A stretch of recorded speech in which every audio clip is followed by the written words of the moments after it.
recording. Actually, I think we're one short of a quorum, but I don't think we've got. I'm sure within the next 5-10 minutes we'll get a quorum. So, Yeah. so how many people do we have online? Other than, is it just Stephen and Rich? I think, no, you had 2 people, I think. There's Jonathan. And we have a quorum. Stephanie and Eric. Yeah. But are they online? I don't think they've joined us. Okay. No. Okay. So the only people online right now are Rich and Stephen. Yes. Okay. Good evening, everybody. I'm Joan McIntyre, Chair of the Climate Change, Energy, and Environment Commission. For if people know that we are recording this session and it will be posted online. What I'll do is, we're getting an echo here. Are we? So why don't we go ahead and start with introductions, and maybe actually we can start out with our 3 new commissioners that can introduce themselves, tell us a little bit about themselves, and then we'll do the rest of the introductions and then do online introductions of anybody online. So David, you want to start us off? Okay. Hi, everyone. My name is David Evans. Let's see. I'm a scientist. I'm an oceanographer by trade. Spent many years at the University of Rhode Island on faculty there and as a research scientist. Managed ocean programs for the Navy. Spent 10 years at NOAA. Head of NOAA research for half of that time. Fun stint at the Smithsonian as the Undersecretary for Science, which means that all the cool parts of the Smithsonian were my responsibility. And 3 years ago, just as the pandemic was looming on us, I retired after spending 7 years as the Executive Director of the National Science Teachers. Straight down short. So I've always been interested in the intersection of science and public policy and science education, as well as the climate that we live in. Seems like a wonderful opportunity to give a little bit back to the community. Glad to be here. Should have had him go last. I'm Elizabeth Whitney. Like many Arlingtonians, I'm a political scientist. I'm an attorney, and I own a government relations firm that represents not-for-profit electric utilities. We do general government relations and also grant writing.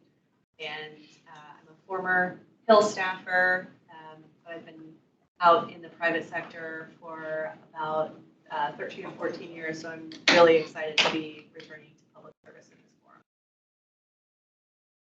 Hi, Suzanne Swink. I have a very similar background from Elizabeth. Truth be told, Elizabeth and I are friends. We didn't even know that we were going to be joining the commission together until we saw each other's More than a names. decade. So. Yes, more than a decade. I too am a political scientist. I like how you phrase that. I'm Vice President of Government Relations for Core Power, which is a battery manufacturer and energy storage company based in Idaho. I joined Core about 5 months ago. Before that, I spent 12 years with BP in their federal lobbying shop. And before that, I also worked on Capitol Hill. So I'm glad to get back to the public service side of things too. Okay. Jonathan? Jonathan Morgenstein. I'm, I guess, I don't know, I'm assuming I was approved? Well, actually, technically not, but you're good to the end of the month, and the board will approve you before. Oh, okay. So, All so you'll right. you're still Legal tender. I am a lame duck second term member of the committee. I guess this is my 4th year as a member of the commission. I'm also on the energy committee at one point. Chair. I work for the National Renewable Energy Lab as my normal day job. Right now I'm on 6 weeks of Marine Corps Reserve duty. Yeah, you might as well. Okay. Hi, I'm Emily Nachbar. I lived in Arlington since the first day of the pandemic. I moved here on March 18th, 2020. I am really passionate about climate and clean energy. I work at AES, which is the 2nd largest renewable developer in the U.S., and we're based in Boston. And currently in the finance team, but been exploring sort of different routes around innovation and product development. So I've always been really passionate about local government. My first job was working in my township's engineering department, so wanted to come check it out. Glad to have you. I'm Steven. I'm a paralegal with the Department of Justice in the Environmental Enforcement section. I've been a commissioner since 2020. And then done some of our environmental justice work and some of the SPRCs. I'm Doug Snowboss. I'm on the commission. I'm also chair of the Energy Committee, which is kind of an adjunct to the C2E2. I'm a litigator, retired 4 years now, and passionate about climate change. I'm Mark Greenwood. I'm a commissioner. Since we're doing background here, I was, before I retired several years ago, I worked at EPA for 16 years, General Counsel's office, and part of EPA that dealt with chemical regulation. And I was in private practice for 23 years, and now happily retired.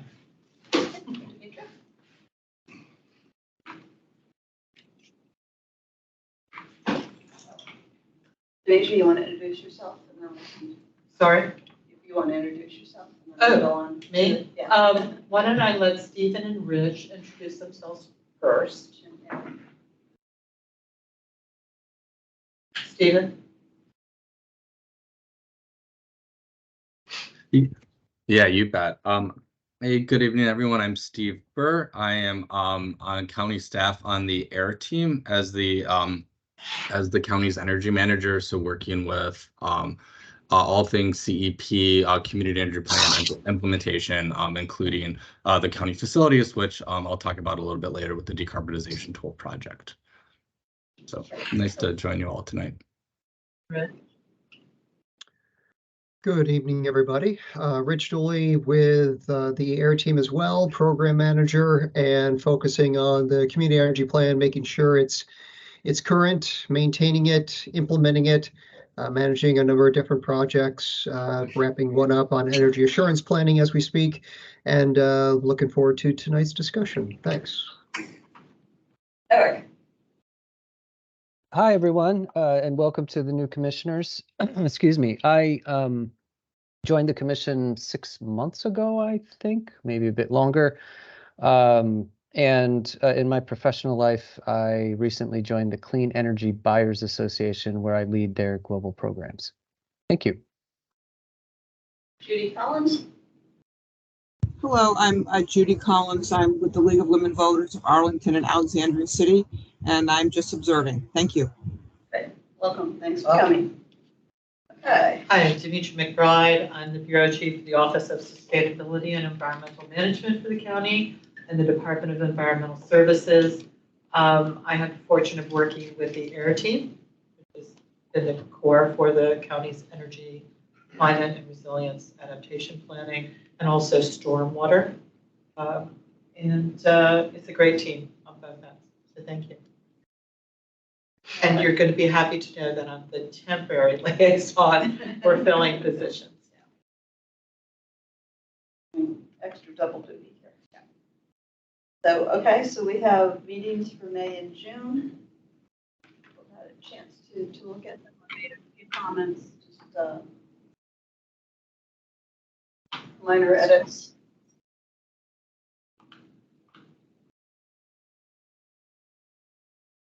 Just so you know, I did go in and just accept all of your changes. Okay. And I've got to put in changes that Rob wrote about. There were a couple of corrections that I thought that were good. Okay. Did anybody else put in any corrections, changes? I wasn't able to access the document. I'm sorry. I wasn't able to log in. Oh, you weren't? I had some issues with logging in. I was able to get all the other documents. Sorry about That's that. okay. I meant to email. Neither was David. He emailed me last night. Yeah, I think so, you're probably not on the C2C2, C2E2. I also was not able to access that. No, that's interesting because That I thought was. you should be on the C2E2 email us. Sometimes that doesn't always work. Was there a mention here, like I looked at these and I thought I couldn't find the Wakefield Manor letter that we did last meeting, or I think it was 2 months ago, the Well, SPRC it would have letter? been on one of the others. It would have been on one of the other months. Oh, okay, No, it would have been either last month, okay. I think, so. The previous Maybe I'm thinking of the month before that, sorry. I don't think so. I think it would have either been May or June, Okay, It's not in June unless, is there another name for it? unless we didn't actually get to it. But let me go back. and look I thought we at into least this. discussed it, yeah. Yeah, let me go, because I think we were overwhelmed with. We had a lot of letters, So yeah. I think it was a matter of, this one can probably wait, but let's just double check that. We'll put a pin in it and all. Yeah, for May, I've got Crystal Towers, Wells Fargo, and Ballston Holiday Inn.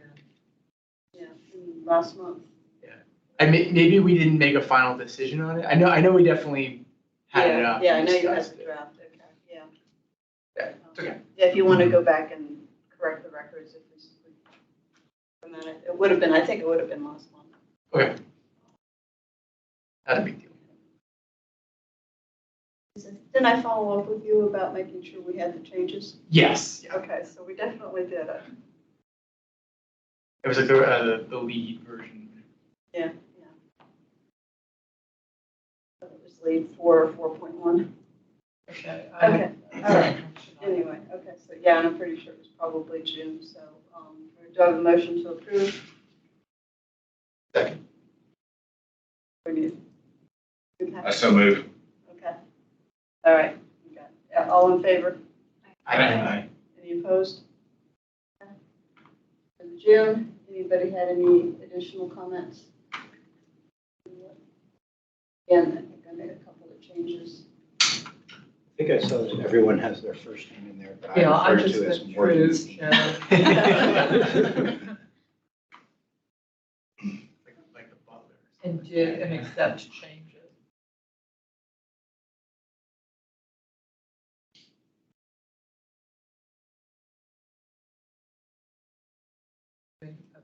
Back.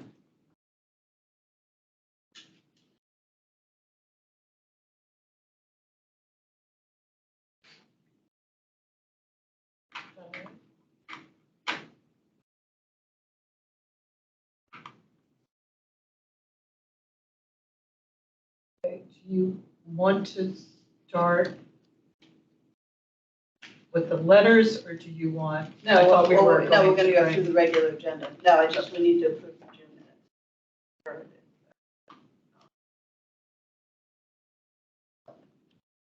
We'll start with Stephen. Okay, we'll do. Stephen, Yes. are you able to share, or do I have to? Yes, let me see if I'm able to. I should be pulling up a PowerPoint presentation. Yep. Yeah, well, we didn't actually finish review the June season. Didn't we? Or- No, we didn't even bring up the June meeting. Yeah, let's quickly bring up the June. Okay. Sorry, Stephen, let's take care of this so we're officially. Yep, no worries. Okay, and so for the June one, just make a note that we need to check that we probably had another SPRC project letter. I've got that written down as an action item. Okay. Double check on that.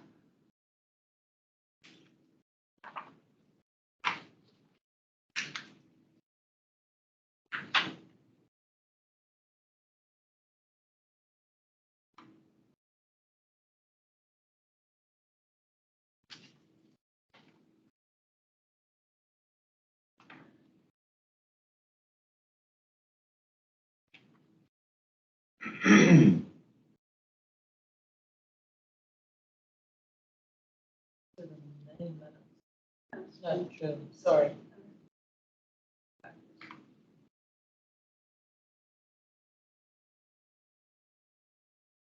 Got any? Does anyone Very have? detailed. For those of you who were able to open it. Pardon? My first name is misspelled at the top. It's S-U-Z. I was a visitor.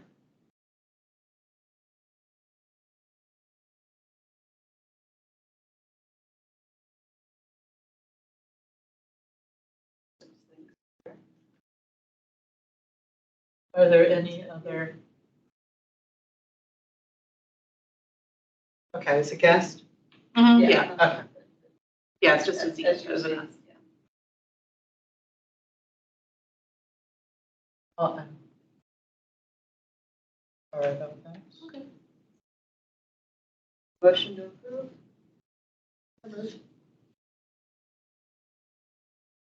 Second. All in favor with the change on making sure we get the update on the SPRC letters? Aye. Any opposed? And if people didn't see the email, the people that were going to present on Pine Mountain Boulevard decided they weren't going to come and instead just go to the LRPC, which I will be at tomorrow, but that doesn't help us in terms of getting information from them. But we will move on forward and look at our letter and talk about it without their input. Okay, so we can quickly now go to the next agenda item. So Stephen, it's all yours. Okay, perfect. Sounds good. And folks can see the PowerPoint and I'm coming through all right. Yes. Great. Well, thanks for the opportunity to join you in the meeting.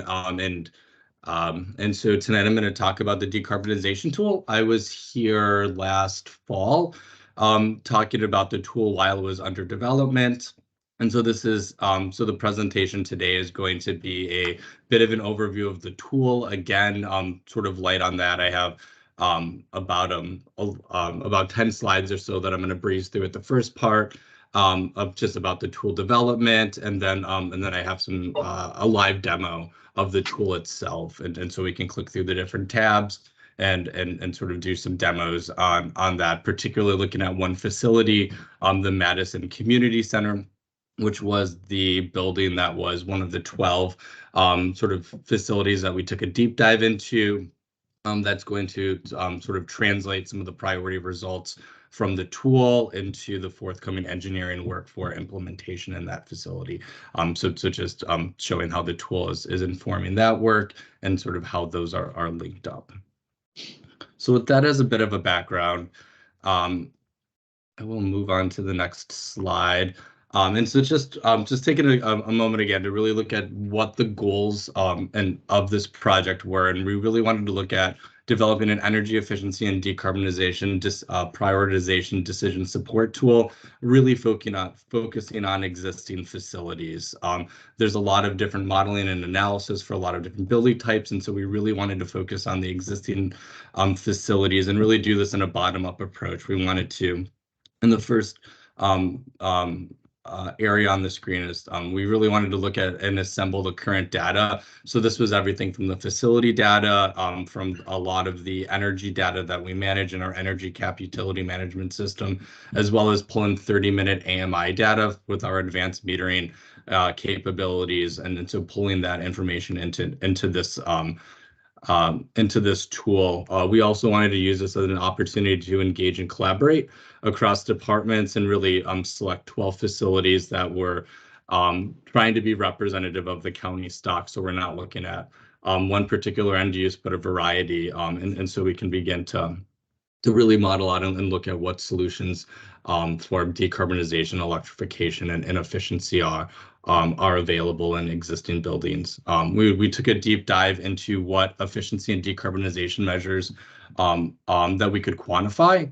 And then we also wanted to really, model what these identified measures would have on the existing facilities. And so really looking at the impacts of these measures as they're applied across energy, greenhouse gas savings potential, as well as costs. So right here is a bit of a process overflow of sort of the four sort of discrete areas during the tool development. And I'll dive into these a little bit later, but this is sort of like the 30,000 foot snapshot that we have.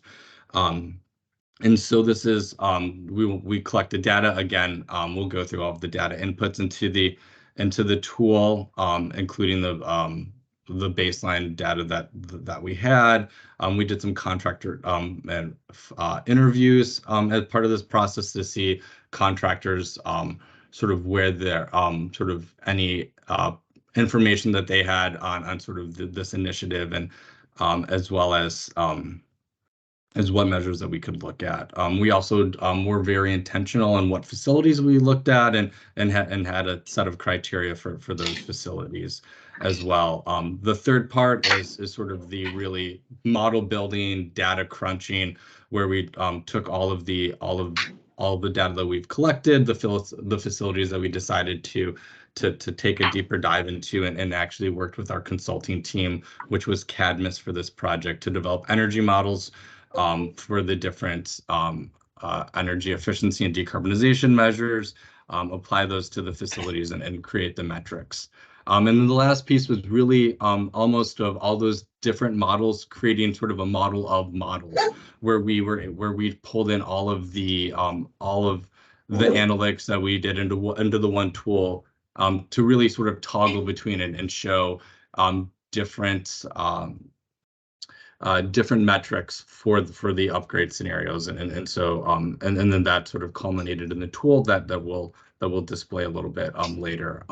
And also pausing a bit, we when designing this tool and sort of looking at it, we really didn't see sort of a out of the box solution, so we really took a lot of a custom approach to this. If we if we did something like just energy audits typically say, take the equipment you have and make it more efficient, and that's not the goal of this. This really was looking at what are the best opportunities, where can we save carbon, where can we electrify, what energy efficiency measures can be bundled with that, and so really tried to have more of a creative solution than energy audits or like a technical report on one or two facilities, or something that really didn't use the sort of the data from the county's own facility stock. And so really we're sort of intentional in sort of the tool design to meet our needs. So really quickly, just diving into some of the areas that we've some of the data that we collected. So I'm not going to go through all of these. I think one of the areas that we really focused on the most really was the AMI data, the 30-minute interval data. We had about 40 or so facilities that had a year's worth of data, and so that really helped us build out some really granular load curves for each of the facilities, know what the building's needs were, and really help refine the models for those facilities. As I mentioned before, we also looked at the measures for decarbonization, electrification, energy efficiency. And so here is just a list. I think we had a little less than 50 measures that we looked at and identified and modeled. And so these models were all derived from the energy saving algorithms of the Technical Resource Manual, the TRM, for the Mid-Atlantic region. And so that resource has a lot of utilities in the region use that and sort of adapt that for what's expected for energy savings. And so that's the source that we used to apply to the energy models. We worked with our consultants, and so if there were difference in sort of like effective full load hours or items like that, we did sort of weather normalize those items and sort of make it appropriate to the Arlington region. But here are sort of the big categories, of course: HVAC controls, commercial kitchen equipment, water heating, lighting and controls, and weatherization. Some of the weatherization measures were admittedly a little bit of orders of magnitude because each facility is so specific, but we feel that there were good data inputs for these measures. So moving on to what facilities that we applied. After sort of this top of the funnel data collection, we were looking at what facilities should we look at. And so here's some of the criteria that we looked at. I think a couple that are most relevant are sort of the representative of the population. We didn't want to pick all old buildings, all new buildings, all fire stations, all community centers. We wanted 2 or 3 facility types each end use is a little bit different. And so we wanted to make sure that we had a facility that that reasonably covered that, we, given the scope of the project. And so that was one priority of this project. Also, highest potential for savings. We annually benchmark our facilities and report out on the EUI. And so we had that information to see which facilities had were sort of lagging in that metric that we could potentially look at. Another consideration was primary equipment nearing the end of its useful life. So facilities that have end of life natural gas equipment, we know that those were really good candidates to look at because there will be a real world application coming in. And so that was a real consideration for this as well, including the dedicated capital funding. As well as some of overlaying to the social vulnerability index, as well as overlaying with some of the EV charging programs, just so we could see, how that facility electricity load could change with EV planning going forward. So with that, here were the 12 facilities that were selected. I think sort of the facility end use in year and square footage, I think, are pretty interesting to see which buildings there were different solutions for and different end uses.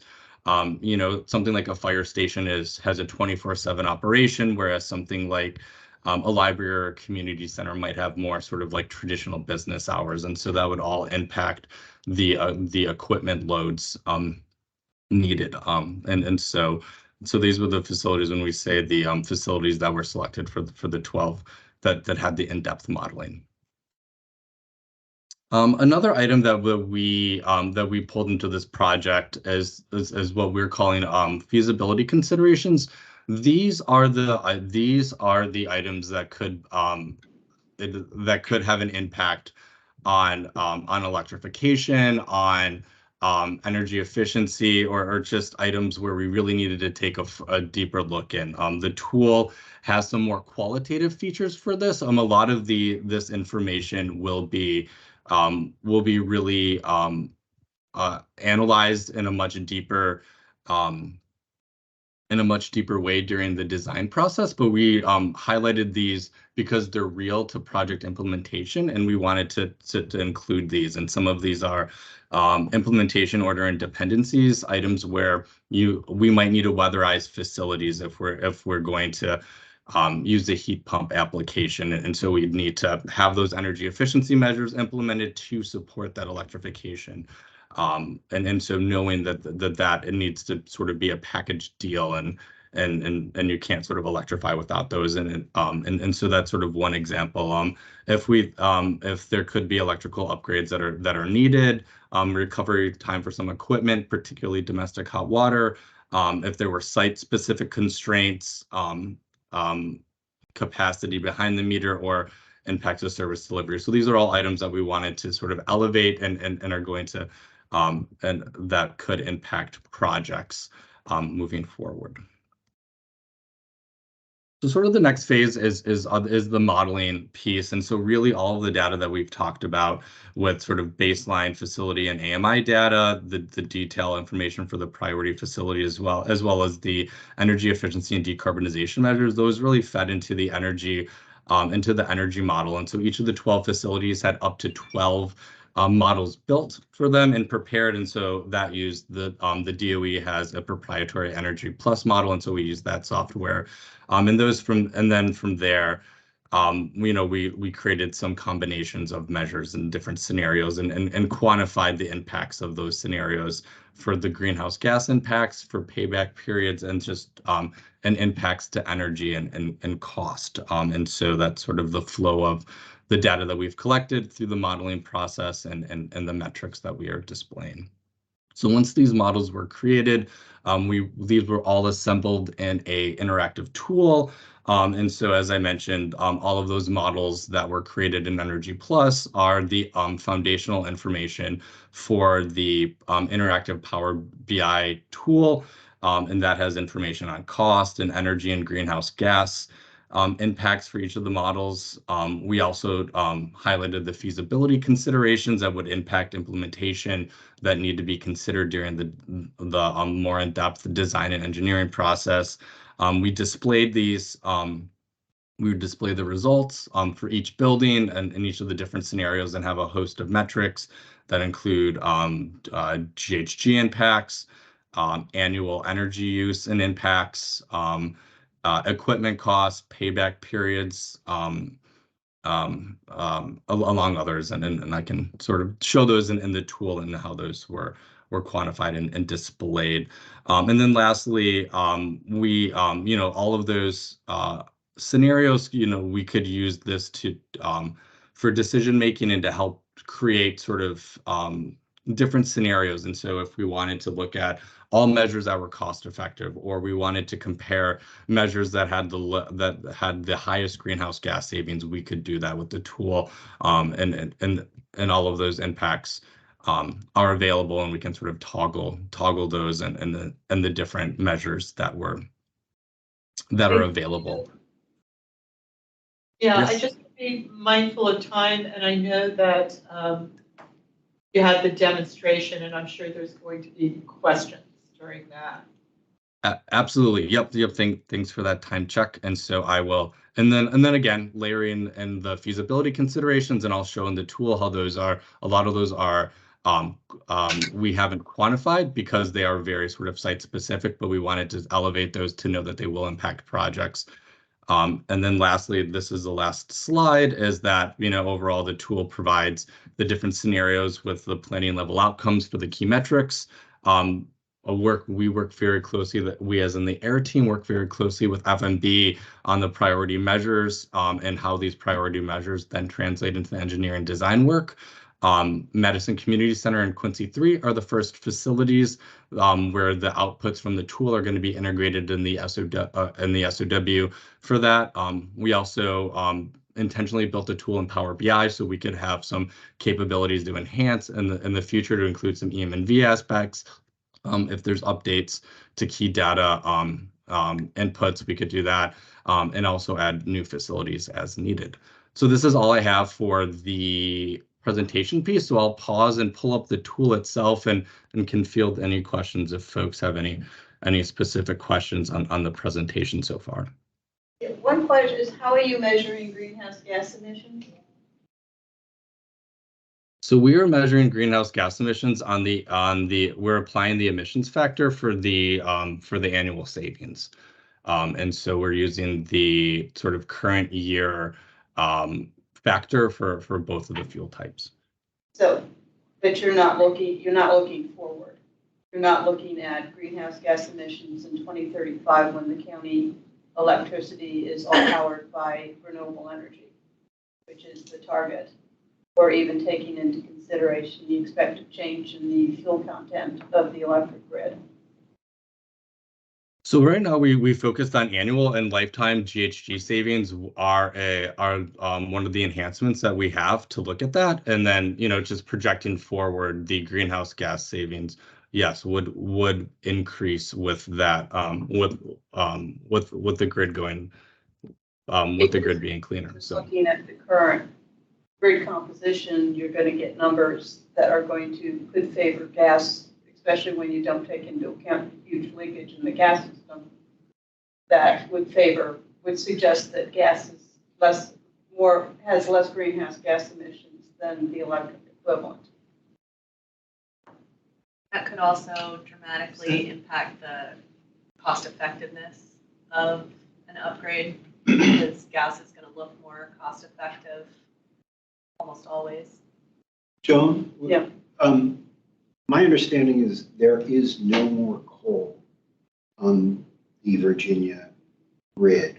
So I don't think that's 100% true. I don't think they've phased out all the coal-fired plants. Sorry? I could be wrong. Yeah. But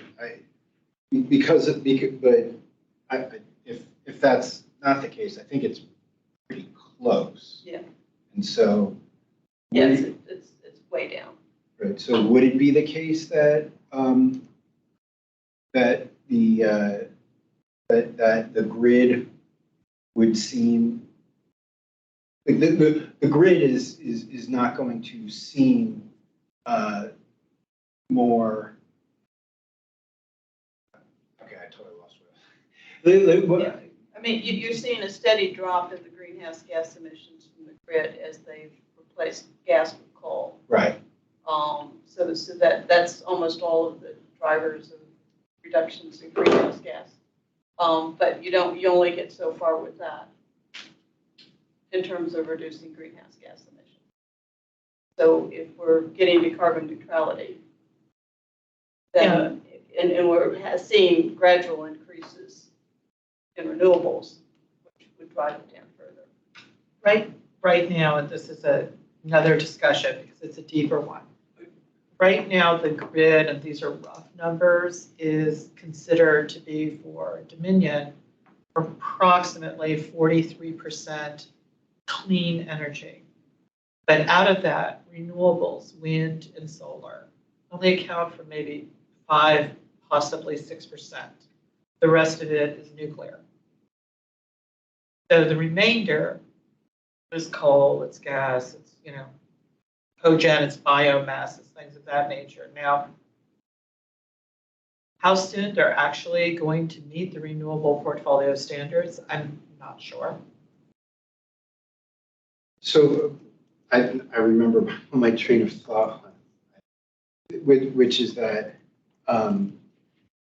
if the grid right now has minimal coal whatsoever, Right. is mostly natural gas with some renewables on it, even if it's nuclear, right? Then how can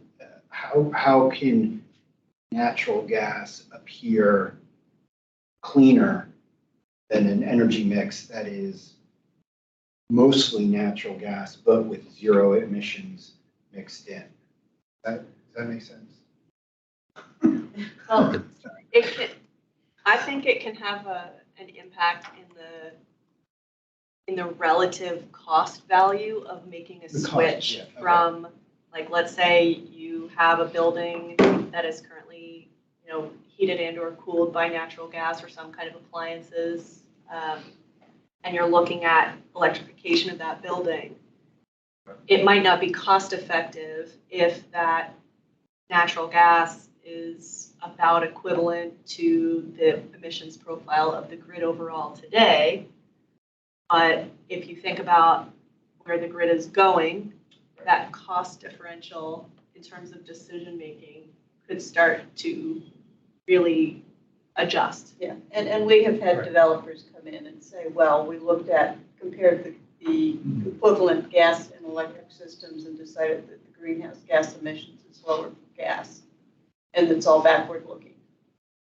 As opposed to, but the grid can get cleaner if you use gas, if it's gas. Right now, they're at 40.1% gas. Yeah. And in terms of 10% coal. 10% coal. In terms of the enhancements, so to your point, Joan, to make this kind of forward looking, how far out?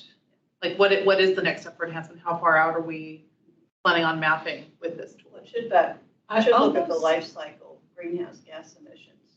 And so you have to be looking forward in terms of what the grid is. I'm getting into your space, so I don't want to do it too much. But it would seem to me that if we're going to project forward for the impact over the life cycle of the equipment or the system or whatever, we would have to do scenarios. I'm not talking about 12 different scenarios, but I think you would have to do scenario building. Yeah. That would say, okay, here's, an ambitious, they're going to meet the renewable portfolio standard. This is a moderate, and this is a skeptical. Well, no, you start with this is the Arlington County goal in 2035, where our electricity is powered by renewable energy. It's what our the whole goals is our about. though. Yeah. We need to, We need to work on that. we need to have utility scale solar. Right, well, we need, our CCAs or something that gives us an ability to do that. But again, we need to at least have a starting point of this has got to reflect what our goals are and objectives are. And you can always caveat that and say, or here's the other scenarios.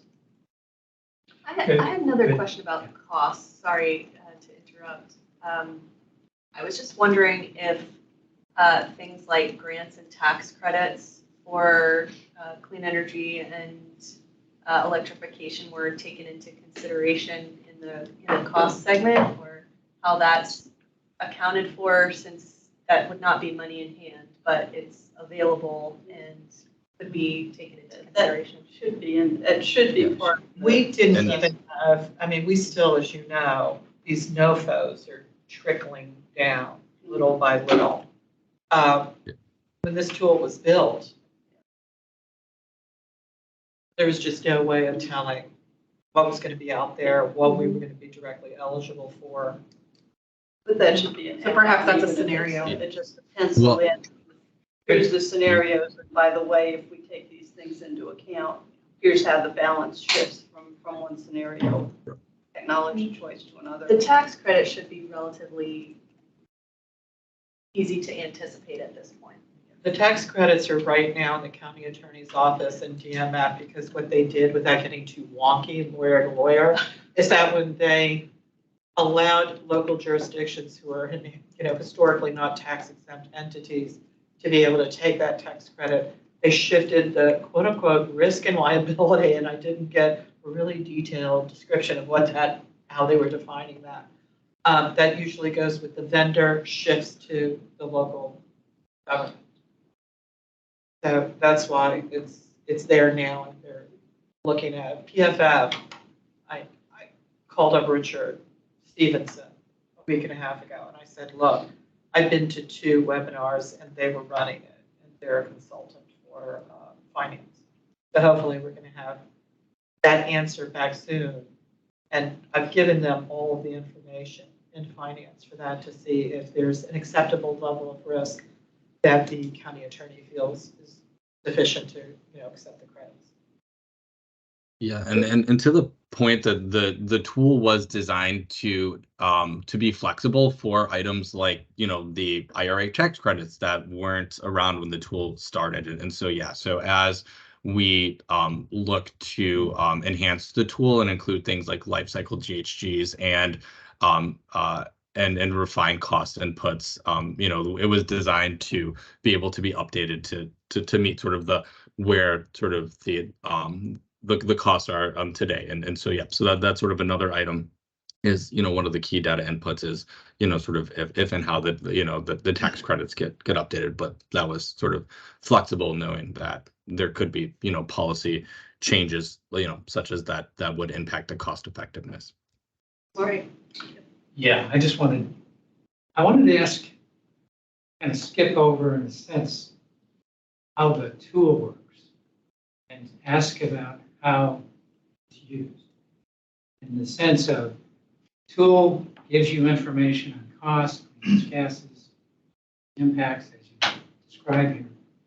Well, what is the metric that frames and then determines the decision you make on which approach you're going to follow? Like example, an HVAC system, and some of them use gas, some don't, and they have different pros and cons, essentially.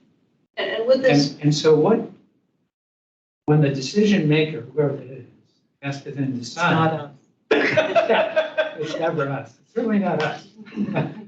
But the point is, kind of what's the magic metric that makes the decision for the decision maker? Or is it different times, different people, different choices? I'm having a hard time understanding how the tool is going to be used.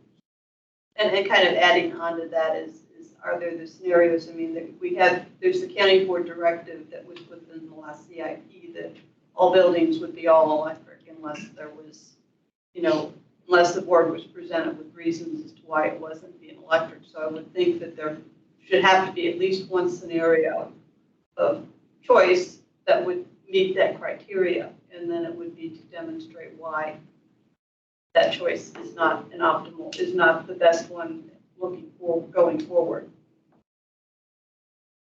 And does actually going through the tool help answer some of those questions?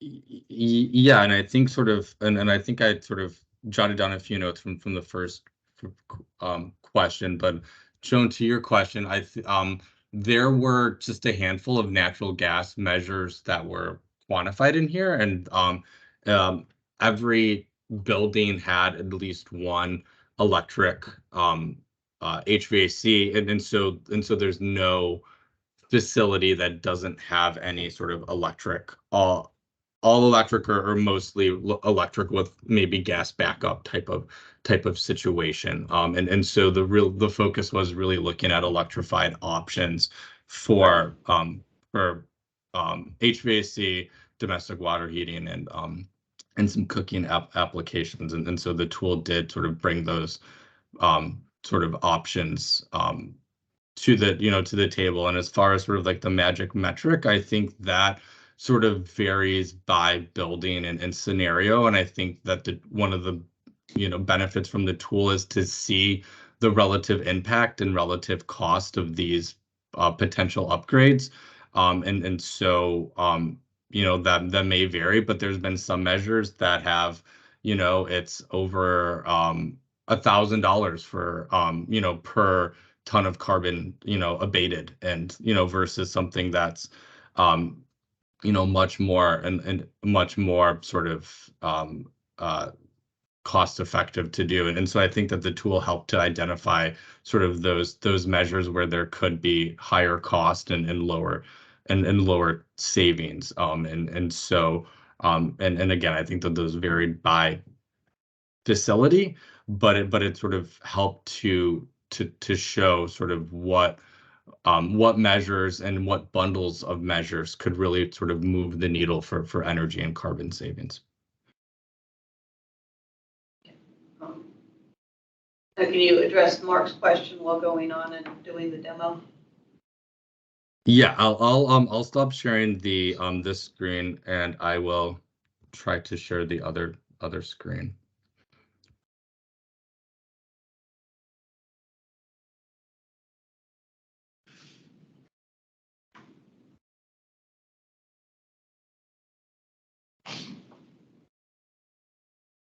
Demetrius, is there a way to make this? Great. Can folks see the screen? It'd be better if it was. Is there any way to bigger. enlarge it? Make it full screen on your.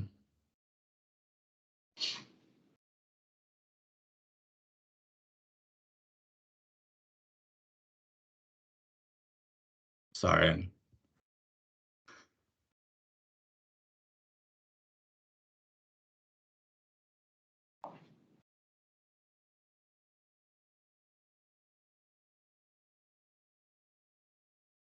Is this any better, or is it still? Well, if it's possible to make what's being shared the full screen. That might Is there Just any down way at for you this to end make of it the full table, screen? it's a little hard to read. Yeah, if you close the transcript, that also may make it larger. I don't know if people are using that.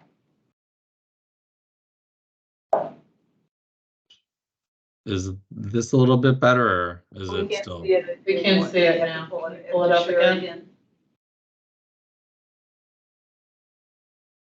X out of the recording and transcription notice at the top center of the display.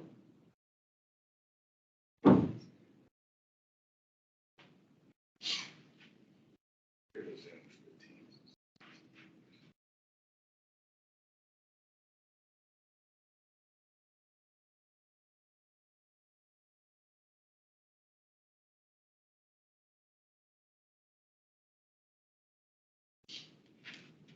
There's no way it's okay. I don't mean to make everybody waste much time. Is this better at all, or is it still? No, we We're not can't, you have gonna to see share it. it again, Stephen, we can't see it anymore.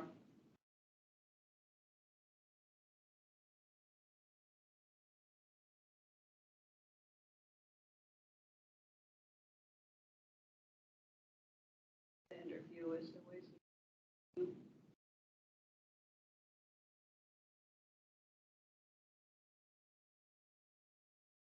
Our speaker mode. Speaker's better. Is it displayed now by chance? Oh. No. I can see it on my screen. virtually. Okay. You can. Well, now I can't. I saw All it right. before. All right. Looks like Yeah. I see it now. okay. But the room can't see it? No. You click the little arrow, see where it says 1/3, 3 on the, we need to like toggle to it. Kind of like above our screen.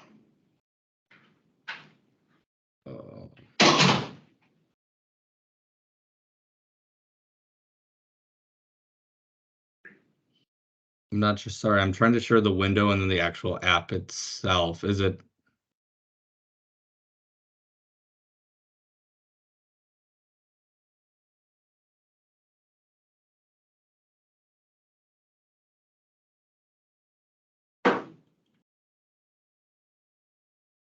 Is it displayed now by chance, or is it? Steven, I don't know what happened. It's just you. Can you toggle back to where it says 1/3 on the bottom right? Sorry? See where it says Above the right window, above under our which it video? shows the room. Yeah. If you toggle, you click the little right. The arrow Carrot. alongside of the 1/3. In this? Yeah.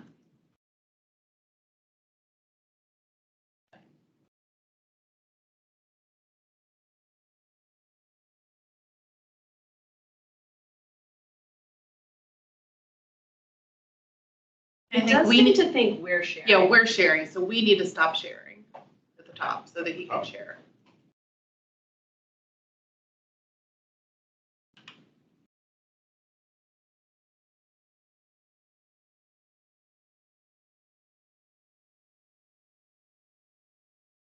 All right, and then I will.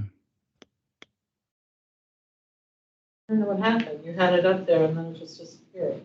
All right, I think, is it working now by chance? No. No. Yes.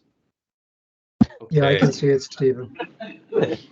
Awesome. And Eric, if you're seeing it, is there any way you can share it or no? Is it just, it's weird that it's only going to. So the room's still not seeing it? Yeah. Right. But we're confident it's worth the wait. I do have a screenshot that I took in the PowerPoint since that seemed to be working. Should I speak to that or I'm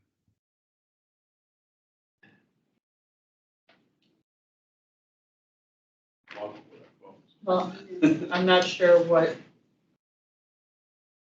was on it. We can try that, would probably just kind Yeah. of walk us through as close as possible. I have one other idea. If you hover over the Teams icon at the bottom. It looks like And, there's like, more than one window there. Yeah. Icon at the bottom? Yeah, do you see the Teams icon like a little farther to the right? Move to the right, 4 spots. Huh? Move to the right, 4 spots. They're right there. And then if you click on the Over to shared content, content. go back, Back down to the T. click on the right one. Oh. Shared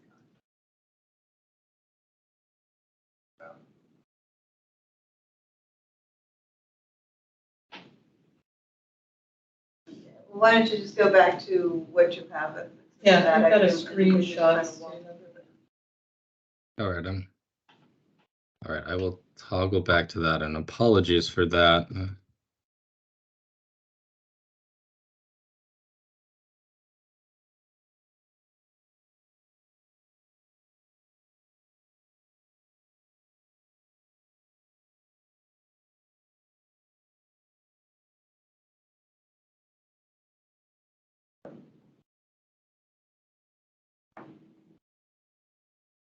All right, can folks see it now? Not getting Sure. anything from you, it's weird. Wait, let's go We're back just to the getting, window. yeah. What if they go back to that window and close it? The shared, like maybe if we go back to the bottom. Go back to this one? No, no, at The the bottom. T again. Close out The of that Teams? shared Mhm. content screen. So what am I doing? Close the right screen, the shared content screen.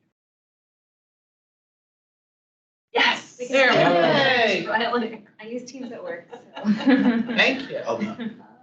Okay, we're good. Okay, should I try the tool one more time or just? Zero, You see it now, so you can go ahead. Okay, so this is just the screenshot of the tool, and so this is, I'm on the left side. You can see the different aspects of the tool and all of the different data visualizations that are pulled in. With the overview tab is just a quick overview of it and sort of a recap of a very high level of the items that we talked about. We have all of our facilities pulled in. And have a list of that. We have the next four are really pulling in the different fuel types, so the different gas data, the electric data, the AMI 30-minute pieces, and then there's different visualizations of the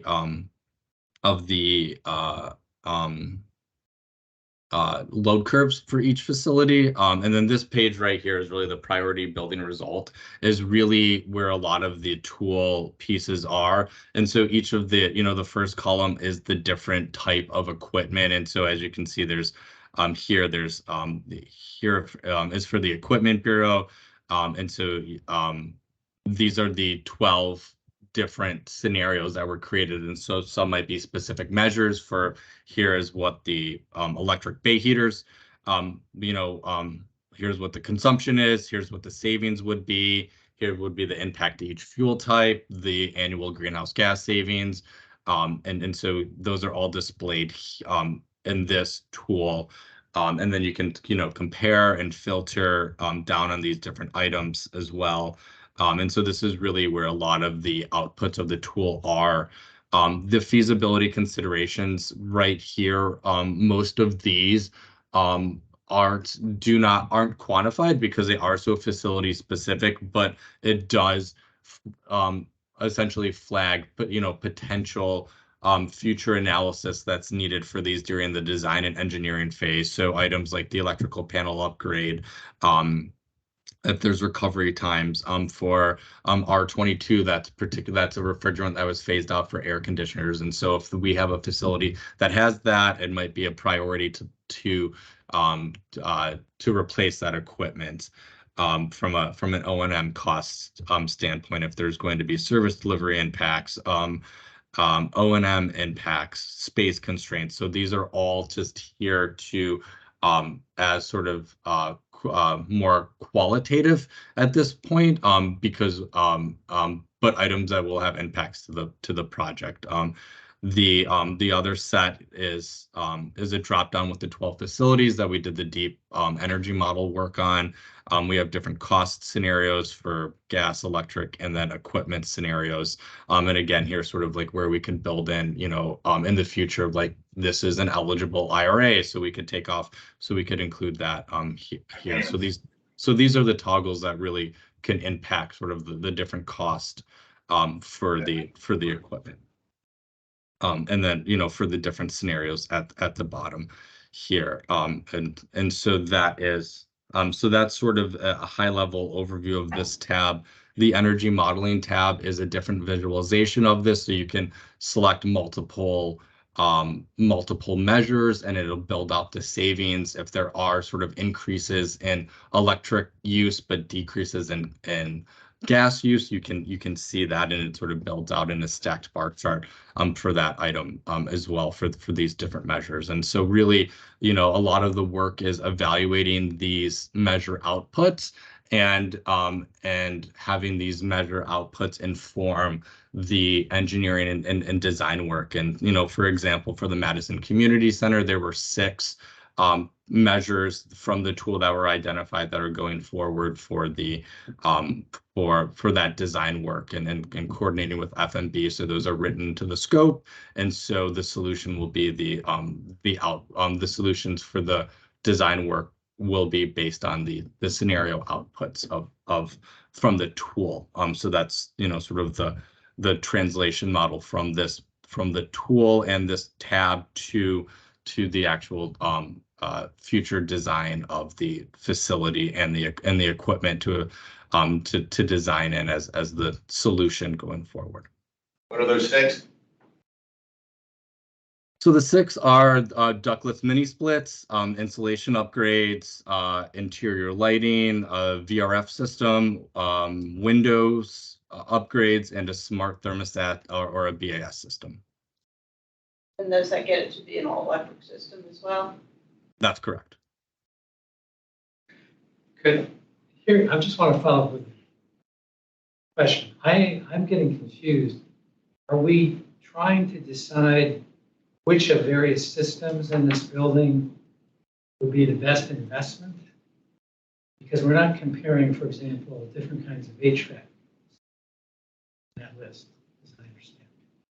You have exterior lighting, you have heat pump, hot water heating.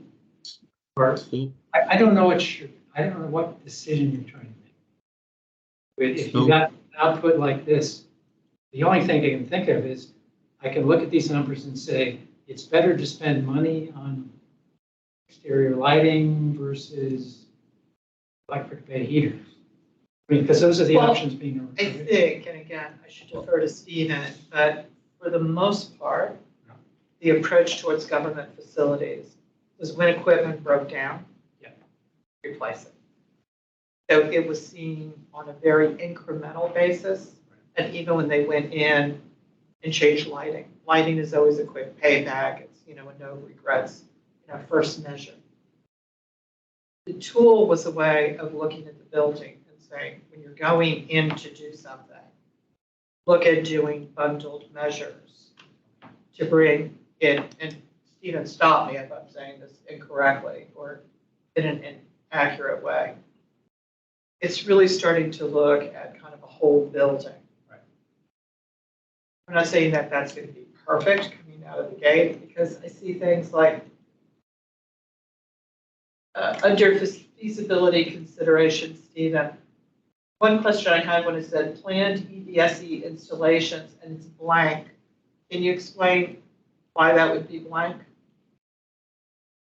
It's just that sort of the default for if there isn't sort of a high, low, or medium sort of amount of EVSE that's planned, and so this won't impact the outputs at this time, but we wanted to signify that if there was if EVSE planned for either fleet or community use, and that's metered with the facility, that will have impacts to the electricity load curve and potential upgrades to the system.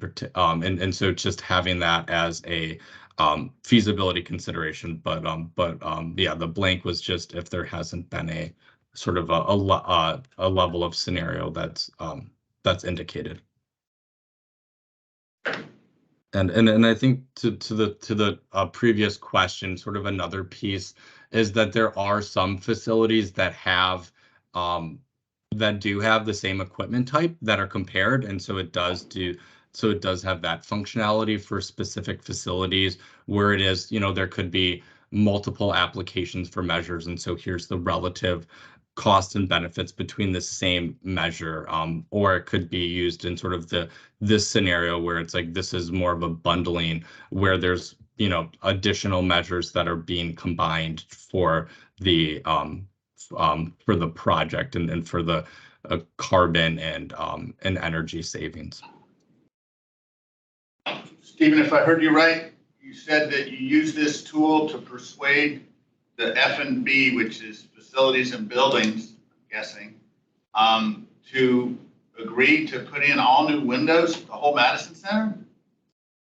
No, see, it's not all, so it's not all new windows. It's just what relative window upgrades could have. And so the scope will look at what are the cost of, and it might be reglazing windows or south-facing windows or items like that. And so that's what the design will inform. But the tool indicated that there are significant enough savings relative to the planning level cost that we should evaluate some window measures. And so whether I don't believe it's going to be all new window replacement, but it could be some reglazing on particular windows, or looking at which windows are in the worst shape and correcting the sort of the issue, the air intrusion issue there. And so I think that that's sort of the the tool said this is a potential viable measure and area of savings, and let's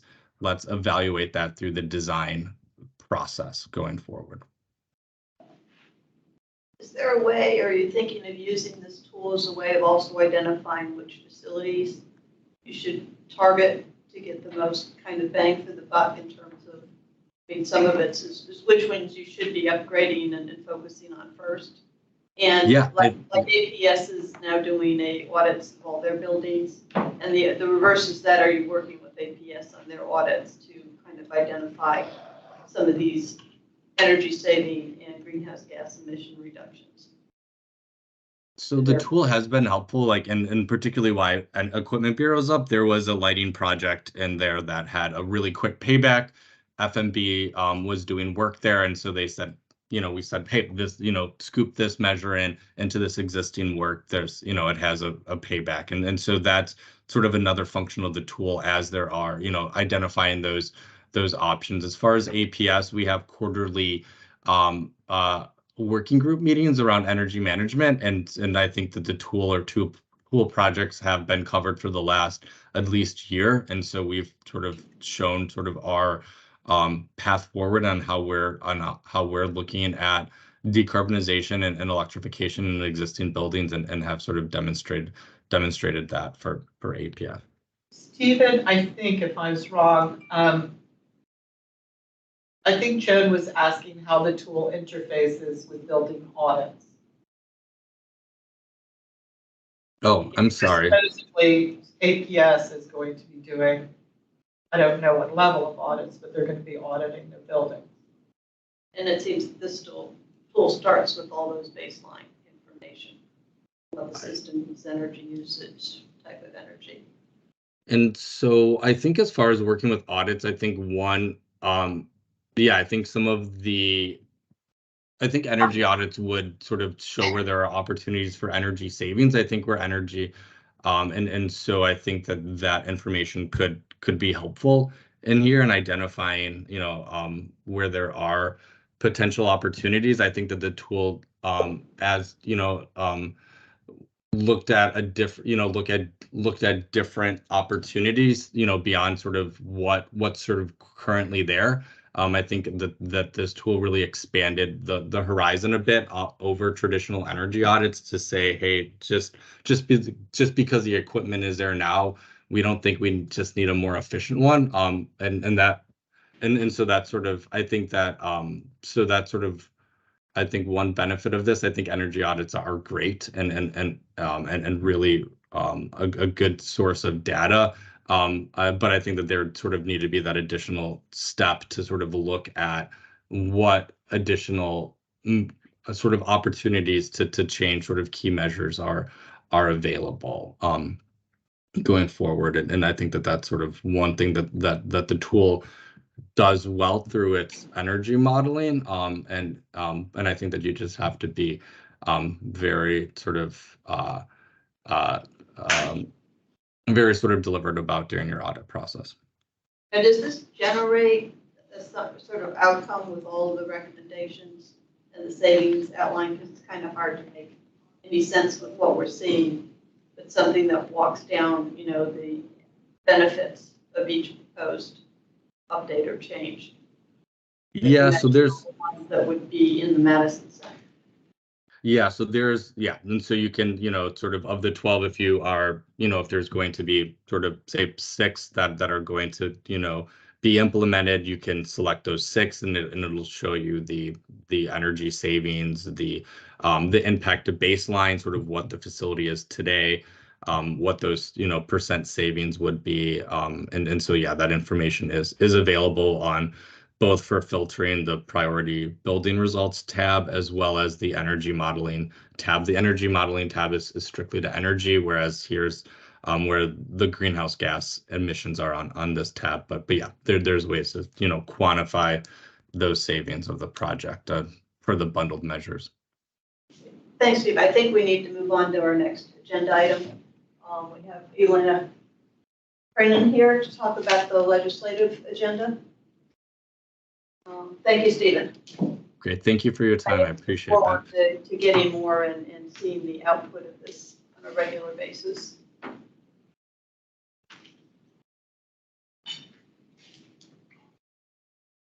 Yeah, Lance, we'll just turn it over. Just for background, is we usually do a legislative priority letter to the county board, which we will finalize in September.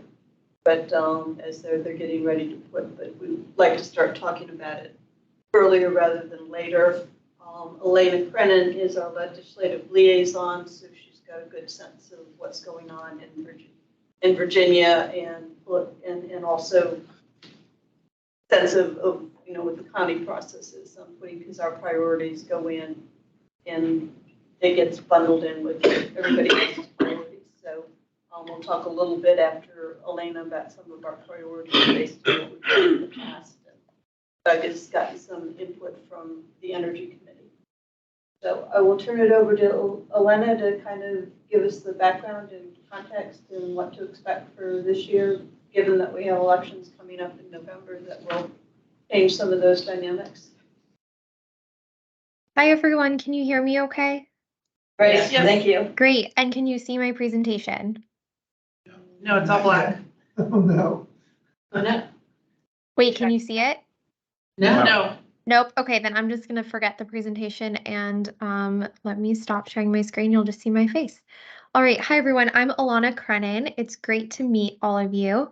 As you know, we ask for all of our commissions to provide some ideas for legislative priorities before the legislative session in Richmond every year.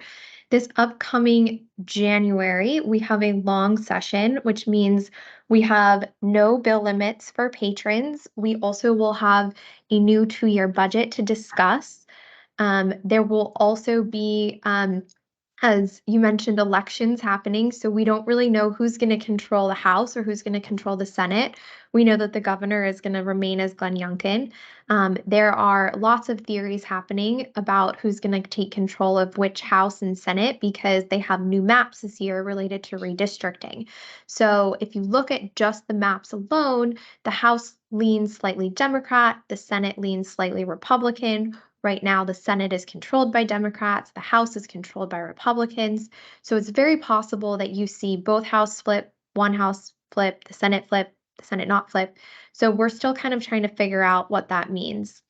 We did, unfortunately, in the primaries, lose a lot of our Northern Virginia appropriations members. We had Senator George Barker was defeated. Senator Chap Peterson was defeated. So we had some big stalwarts of the Appropriations Committee and environmental friends, and many of them have now left, will not be reelected to the General Assembly. So we have lost some of that seniority and leadership. So that's kind of the lay of the land. We're still going to have Senator Favola and Senator Eben as our 2 senators. Senator Howell is retiring.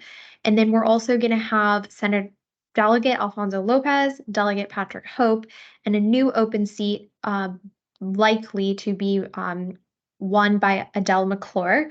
She is running unopposed at the moment. So unless there's a big, huge write-in campaign, you can assume she will be our new House District 2 representative. We will no longer have Rip Sullivan, and we will no longer have Elizabeth Bennett Parker with these new maps. So that is just a little bit of the lay of the land.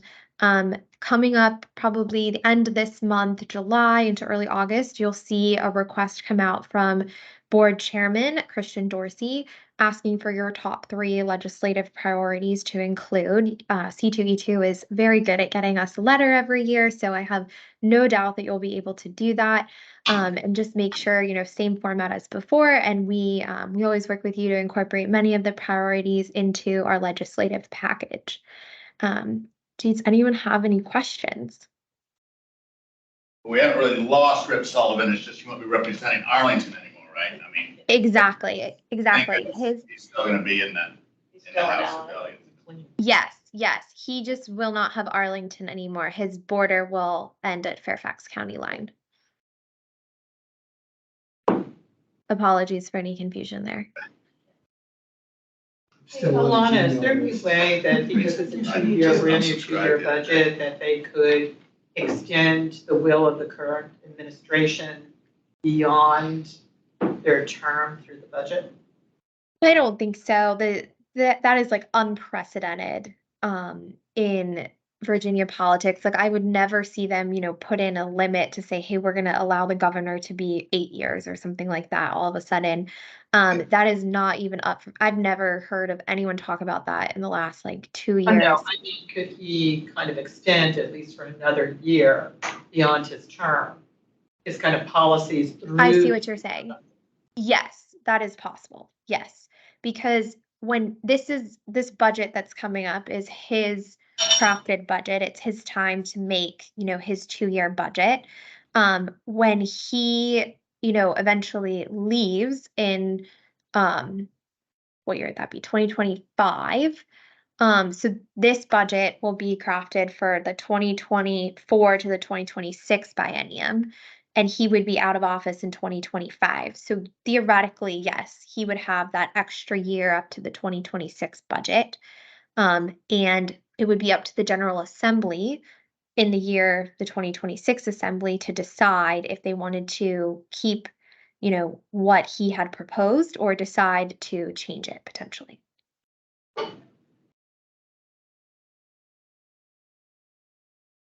So assume we have 2 more years of Governor Youngkin with his policies for the time being. If we get a House and a Senate that, both become democratically controlled, there may be some more pushing of the envelope happening. But I would expect there then to be a lot of vetoes, and this could get really interesting. But yes, I would assume he has a budget and has influence through the 2026 session. So Alana, I'm Doug Snowinboss. I'm a member of the commission. I'm also chair of the Energy Committee. And Joan had asked the Energy Committee to prepare a menu of options that the C2E2 might put into its letter to the board with respect to legislative priorities. And so we used part of 2 different Energy Committee meetings to talk about legislative priorities. And one of those, we had Ivy Main come in to talk about legislative stuff. I don't know how many of you know Ivy Main, but she follows very closely energy matters in Richmond. And so we have a list of, I guess there's actually 14 total possible recommendations that C2E2 might want to include in some fashion in its letter. I'm kind of relatively new to all this area, but what's coming home more and more to me as I learn more about it is that buildings and electrification are absolutely critical to greenhouse gas emissions in Arlington County. And one problem that we have compared to other states is with the Dillon rule, we have to use the building codes that are, shall I say, imposed on Arlington by Richmond. And it would really be helpful to fight climate change and reduce greenhouse gas emissions in Arlington if Arlington could be a little stricter in some regards than the current Virginia Energy Code. And so sometimes these are called stretch proposals. Is there support in the House or the Senate for allowing local jurisdictions in some circumstances to deviate from the state mandated building codes, or can you speak to that at all? Yeah, that's a great question. So we've had building stretch codes in our legislative package for at least the past year. I want to say 2 years. Unfortunately, like you said, because we are a Dillon rule state, we have to get authority for building stretch codes from the General Assembly. With the current administration, there is no chance of that happening. Unfortunately, we we would be supportive of it. Fairfax would be supportive of it. Alexandria, all of us Northern Virginia entities are very supportive of a lot of the climate change and environmental priorities that, we keep putting forward. But that doesn't mean that we can't still have those conversations. I think if we get a House and a Senate that are both led by the Democrats, I think you're going to see a lot more legislation being put in to have these conversations out there, even if we run the risk of them getting vetoed by the governor, because then it makes the governor take a stance on it. We actually have some sort of success to get it out of, at least the General Assembly. So I am keeping all options on the table when it comes to putting in bills like that. If we end up with a Democratic House and Senate, we'll reassess at that point. But there's definitely support from our entire Arlington delegation. It's more just trying to convince members from the other party and from other parts of the state. Along those lines, do some of the larger parts of the state, like Greater Richmond and Norfolk, do you have any idea if there's general support among those delegations as well, or is it really only Northern Virginia? So there is support among those delegations, but you have to remember that those delegations are split. They have a combination of Republicans and Democrats in both Richmond and in, the Hampton Roads region. So you're going to see their legislative packages look a little different because they have, bipartisan General Assembly delegations. So I can confidently say that Northern Virginia, we're all Democrats up here right now. So our packages are going to look a little different. So the Democratic members, yes, they will support. The Republican members, no, they won't support. Just a kind of question on drafting our letter in terms of priorities. What balance should we strike? How specific versus broad? For example, extended producer responsibility laws. Yeah. Right. There's a lot of semi-versions underneath there that may not go quite as far. And the same with, kind of the general sense of what types of laws we need versus we need specifically this type of thing. Just to, again, not knowing what's going to be put forward and kind of give guidance in terms of what types of legislation is most valuable. I always suggest the broader the better when it comes to our package, right? Because the package is what the board will ultimately adopt and pass. And that gives me the most flexibility and latitude to advocate for priorities that come up in different bills. So, for example, when it comes to electronic meetings, right, we're always talking about making more flexibility for electronic meetings. Our statement is very general. It's just support broader accessibility to all virtual public meetings. So that allows any public meeting bill to come up, whether it be a 25% rule, a quorum rule, a whatever combination you can think of. I then have the ability to advocate for it, and I don't need to, go and call a board member and say, hey, this sort of relates to a priority. Are you okay if I stand up in support of this bill?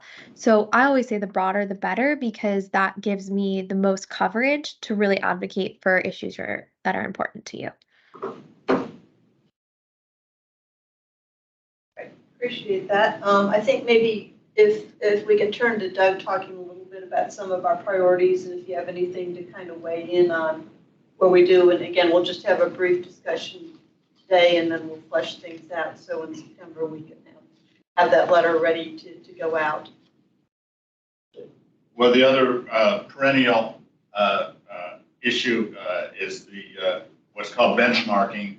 There's a way to authorize localities to require commercial buildings of a certain square footage to disclose their annual energy usage to the locality. And of course, this is sometimes called like shaming, but there's a lot of value to it. Is that similar to the stretch building codes that, some people are for it, but it's going to take a trifecta in order to really get something passed? Yes, unfortunately, but it's in there. It's staying in, not taking it out, so it'll be there. Okay. That's been our priority list for at least 3 years now. than when we were just a kind of, how much do you think it's going to be a distinction between defense? Well, I guess it depends on what the composition of the legislation is. It's basically the last 2 years we've been playing defense more than anything else. Mm-hmm. So I guess that we just have to wait until November to see how much of it is, but it's still going to be some degree of defense, maybe not as bad if we get, depending on what the House and Senate looks like. Exactly. Are there any buildings that voluntarily disclose? Like, are there any commercial buildings about that Amazon. that are transparent? Actually, Wondering if there's a way to yeah. encourage that as opposed to if we can't force them. Well, any Is there a building way that to participates in the Green Building Incentive Program has to provide 10 years of data. But that's all part of the agreement, and they should look pretty good because they're participating in the Green Building Incentive Program. No. And just for everyone's awareness, we are presenting in November, which means public comment will be at the November board meeting, which is after the General Assembly election. So we should have some indication of where things are headed, and then they won't vote on adoption of the package until December. So we still have time post-election to really dive deep into the package and make it what we want it to be. Let me ask you a question that's a kind of a flip of the, I want to get more of this.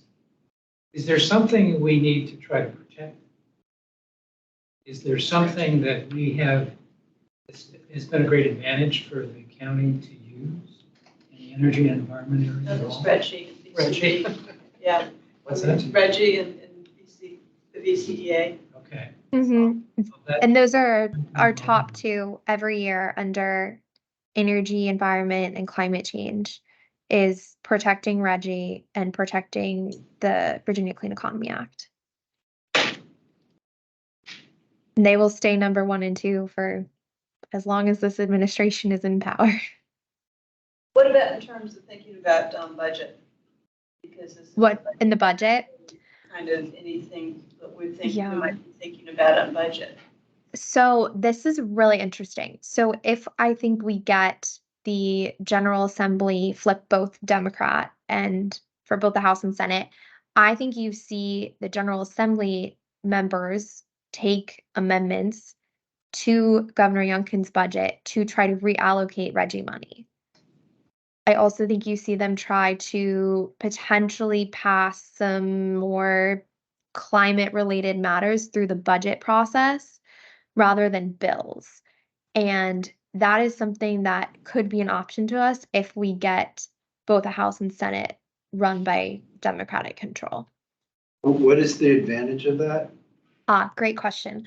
So when you run it through the budget, there's really like 7 conferees from each house, or 7 from the House, 7 from the Senate, that really decide the legislation. So you're really only trying to influence like 14 members out of 140 members instead of bills that go through committees and have more of a public, transparent process. Because a lot of times members, they come down on a party line votes. They have to, vote with their party. And so they're going to say, I'm just against it. Whereas there's a lot more wheeling and dealing, and people put in one thing, they give up another. All of that sausage making can happen through the budget, and you can, put things in because someone's not going to, hold up an entire budget over one, smaller issue like this. So, Governor Youngkin may then try to, say he won't sign it, but then it'll go back to the General Assembly, and then they could, depending on how their majority is, they could, override his veto of the amendment. So there's just a lot of different touch points, and the budget can be a useful one sometimes when you're trying to kind of get some harder things done. Thank you. And I You're think welcome.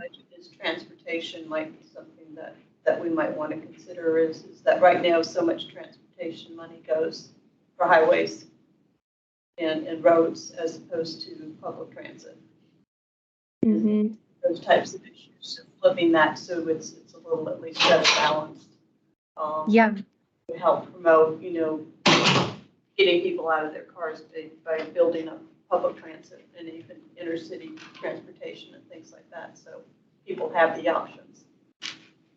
Yeah, funding Metro is one of our biggest funding priorities for this upcoming year. And I think that touches, as you mentioned, not just transportation committees, but climate and energy. It touches, economic development, housing. It really covers everything because that's how people live, work, and play and breathe, honestly, up in Northern Virginia. I have a couple questions. Maybe they're for you, Alana, maybe they're for Doug or Joan. The first one is, I'm so relatively new to Arlington, but I'm wondering what is the satisfaction quotient with Virginia's participation in PJM interconnection, the organized wholesale market for power can be kind of constrictive in terms of clean energy access to the market and what we're required to purchase for capacity, et cetera. Are there discussions about the ongoing value of participation in the organized market? Is that community We choice belong to aggregation? PJM CCC, the Cities and Counties Coalition, that's facilitated by the World Resources Institute. And they have gradually, over the last year, pulled in local government representation at the table with PJM. Obviously, there's been a lot of dissatisfaction over Rule 2222 and the kind of moratorium on new interconnection permits.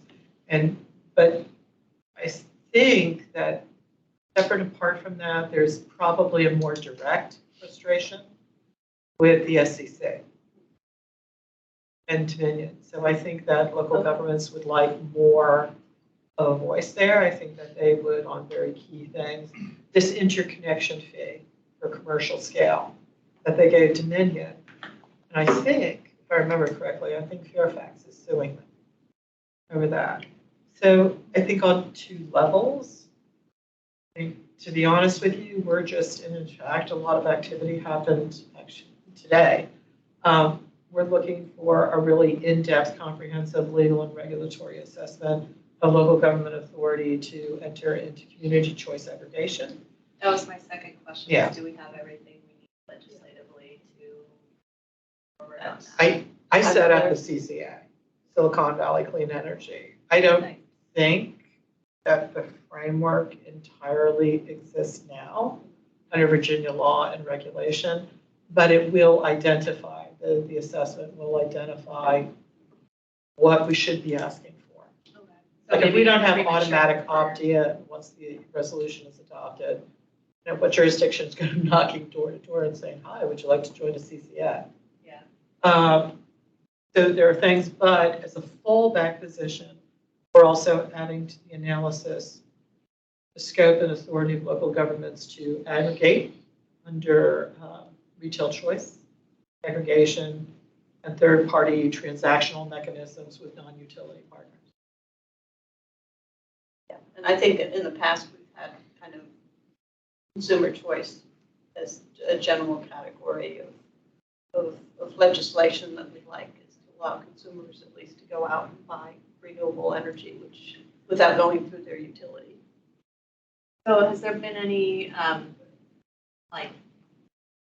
comparative analysis of retail choice at the consumer level versus CCAs at the community level? I think that's what your study's going to do. I think we're looking to get the framework first, and then we would go on to rate scenarios and really looking at the wholesale market. Plus, over the last years, it's the market for gas and renewables has been so volatile and disrupted that.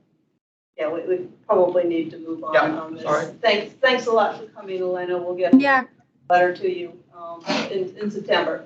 Thank you so much for having me. Have a good evening.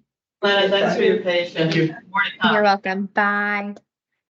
Yeah, over the next month or so, if kind of we can work with Doug to kind of take some of the ideas, look at some of what we've had in the past, and then kind of get that balance of getting, here's what the key things that are most important, why with enough flexibility for that.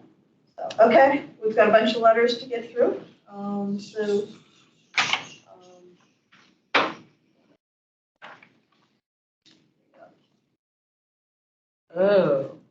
On Langston Boulevard. Okay. so- Rich, are you still with us? I am. Really quick, are there any, because you've been at the last 2 weeks of the design labs on Plain Langston Boulevard? I know you told me that you did hear a comment from the public that they should lead with a climate action commitment. That's correct. Yeah, that was at least one comment that came in that staff from CPHD noted to me that essentially whoever the commenter was said that climate change should be first and foremost on the minds of anybody opening up the Plan Langston Boulevard plan, and it should be upfront and noted accordingly. So that comment did come in. Also, I've been sitting at the environmental and public spaces table as I've been going to these open houses during the past few weeks. And I can say just in general, the comments that have been coming in have been surrounding tree canopy, as well as stormwater and energy efficient buildings and what the opportunities are that are out there. So it's a quick way for me to summarize what I've heard so far and some of the questions that I've reacted to. And for those of you who have taken a look or need to take a look at the plan, you can hone in on section 3.2.3, which is the sustainability and resiliency section for the recommendations and policies for implementation.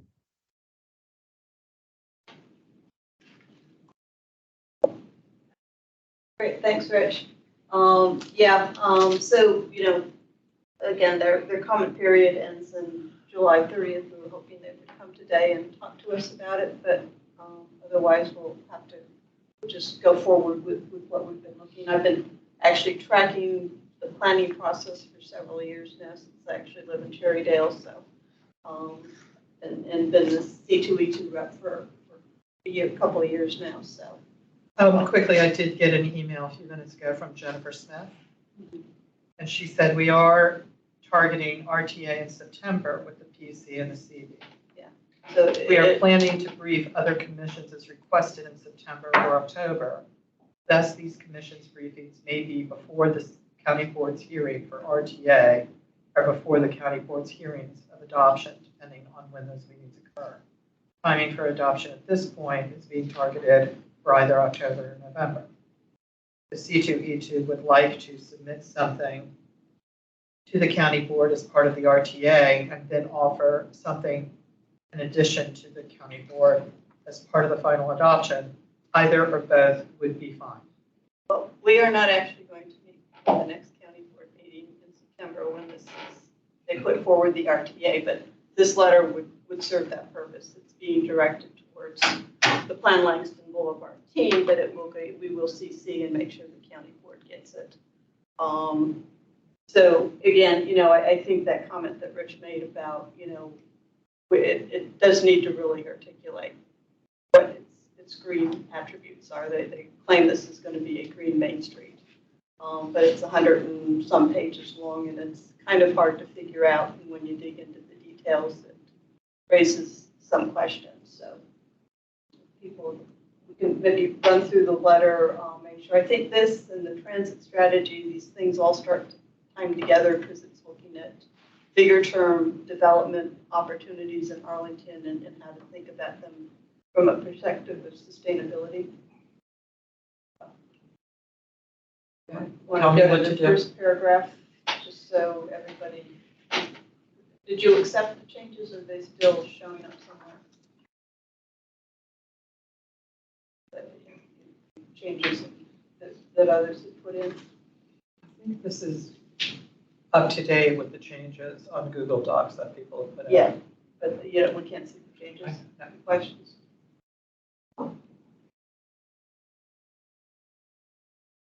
This is directly from Yeah. the email, so.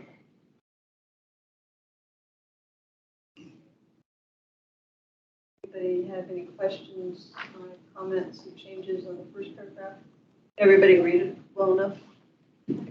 Doug, you want to move up closer if you're having trouble? Maybe we can make it a little larger.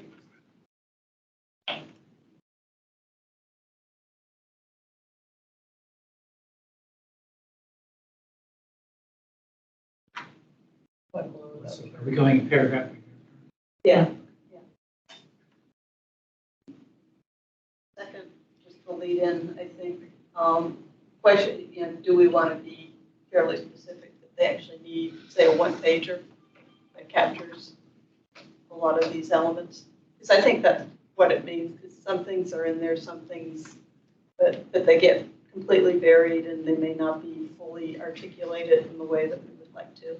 For example, instead of talking about electrification, they talk about decarbonization, which gets a lot of greenwashing in the, so it's less specific than what's actually needed for buildings. Let me know if you want me to type something in. I'm just asking whether or not, it's kind of clear here, or do we want to say, put in one page that describes how this is a green Main Street, or whether or not it's sufficient the way it is.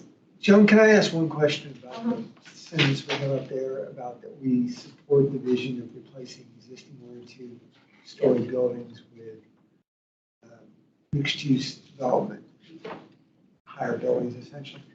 Do we do, and to make sure this is the point I was trying to make at the last EC meeting, I guess, does the county factor in the embedded carbon in those 2-story buildings and 1-story buildings? And are we net looking at the entire life cycle, not just the after you build the buildings, but the entire life cycle, including construction and destruction of the existing buildings?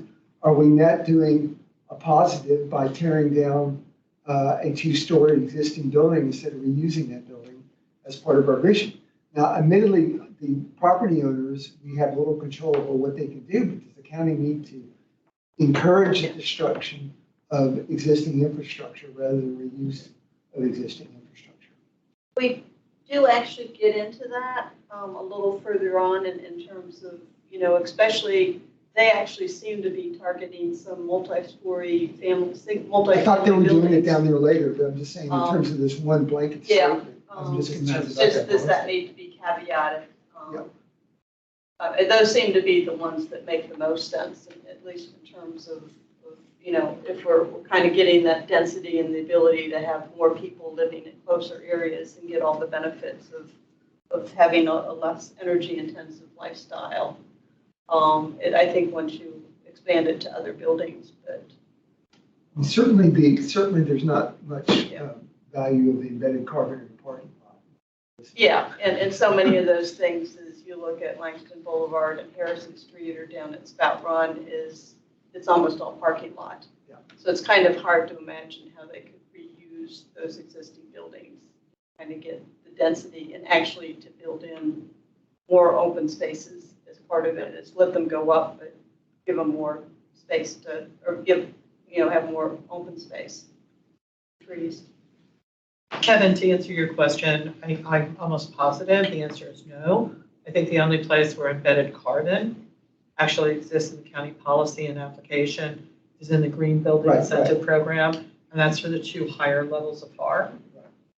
It will be more prominent in the update. But I think that's something that we have to be thinking of because, where we're now starting to get projects where, we want to tear down this building and build in something that's much larger that will take out all the trees and the green space. Is that really, given on multiple levels, is that really the right thing to do rather than the adaptive reuse of existing buildings? And I think I tried to, I've got that on that second bullet is to try to capture that. You want me to scroll down? Yeah. So, but just, So you posed that kind of tentatively about whether to include a statement requesting that one pager as part of this document. I don't see any downside to that. Okay. And I think it might actually apply a little bit of pressure to force some thinking along those lines because there's a lot of generality and lots of rooms for just put in a note where it says to capture. Just put in a brand note to say, just delete it as like, add in a one sentence about, being providing that overview. A one-page overview of exactly how this policy supports it. Yeah, and then and to capture it. This is what we think it needs say.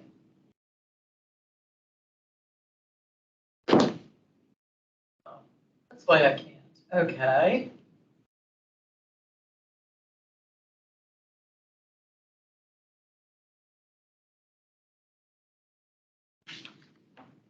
All right. Let me go in here and pull this up. So I'm going to make a note too.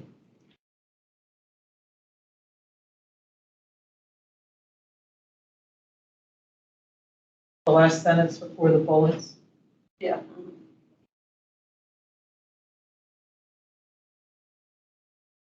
Any problems with the first bullet? Okay, and can I just, I'm sorry, just summarize what insert you want me to put in there to capture? Yeah, just one pager on Green Main Street. I'll know what that means.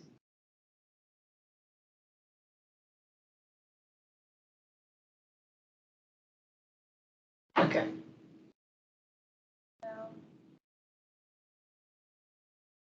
Anything on the first one?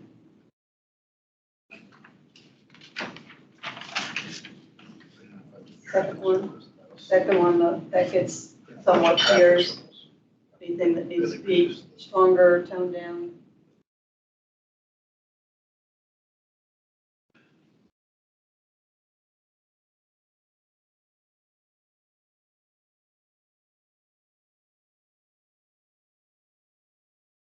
Well, I've seen some really minor stuff here, and this is the version I printed out, that somebody was changing redevelopment to redeveloping. Okay, yeah, I think so. So Demetra's not, I think, picking up I think I'll see those changes. Most of the changes were pretty minor. I think there were a couple of questions. If you've got it pulled up, do you have any of the sidebar, you can pull up any of the comments that might have been made, I think. Say that again? I Couldn't hear you. Done. I couldn't hear you. Oh, just on the, if anybody's got the Google Doc up that has the comments on them.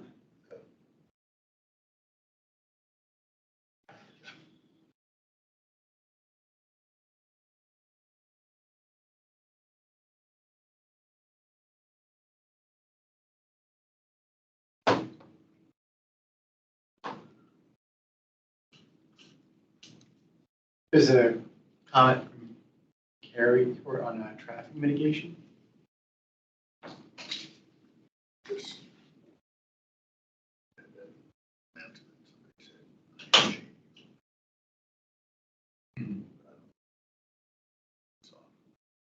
So I'm not on your Google Docs group. I think you are, you should be. I don't know why I'm not able to get that. So we're just talking about yeah.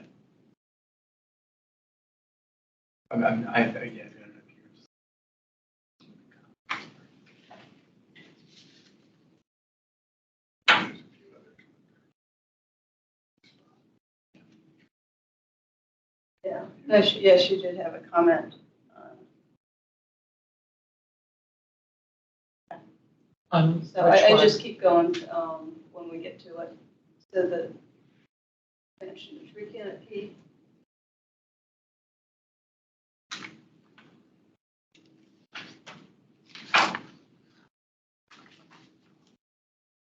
Again, if you look at it in details, it seems like they're reducing the amount of green space in the tree canopy because of this redevelopment.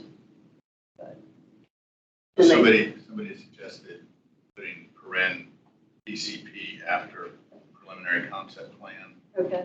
Because it's, the term PCP is used later and it's Okay, good practice. I see, yeah. Yeah, that was right. Yeah, okay. There we go. You're Justice Department guy, right? Yeah, exactly. Yeah, We have a lot of acronyms. Yeah. Well, but the first time you say it, you Yeah, gotta put okay, parentheses yeah. in, you can use it later on all you want. Oh, yeah. Yeah, should be able to pull up its. I think somebody also amended actual changes not unclear, Yes. double negative. Yes, it took out the Actual changes. Unclear. is clear, it's not clear. Okay. All right, if those were made, I can kind of correct them.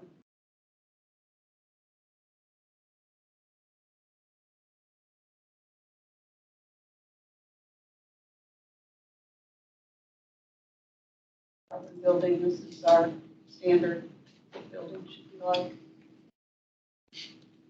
The SBRC letter we write.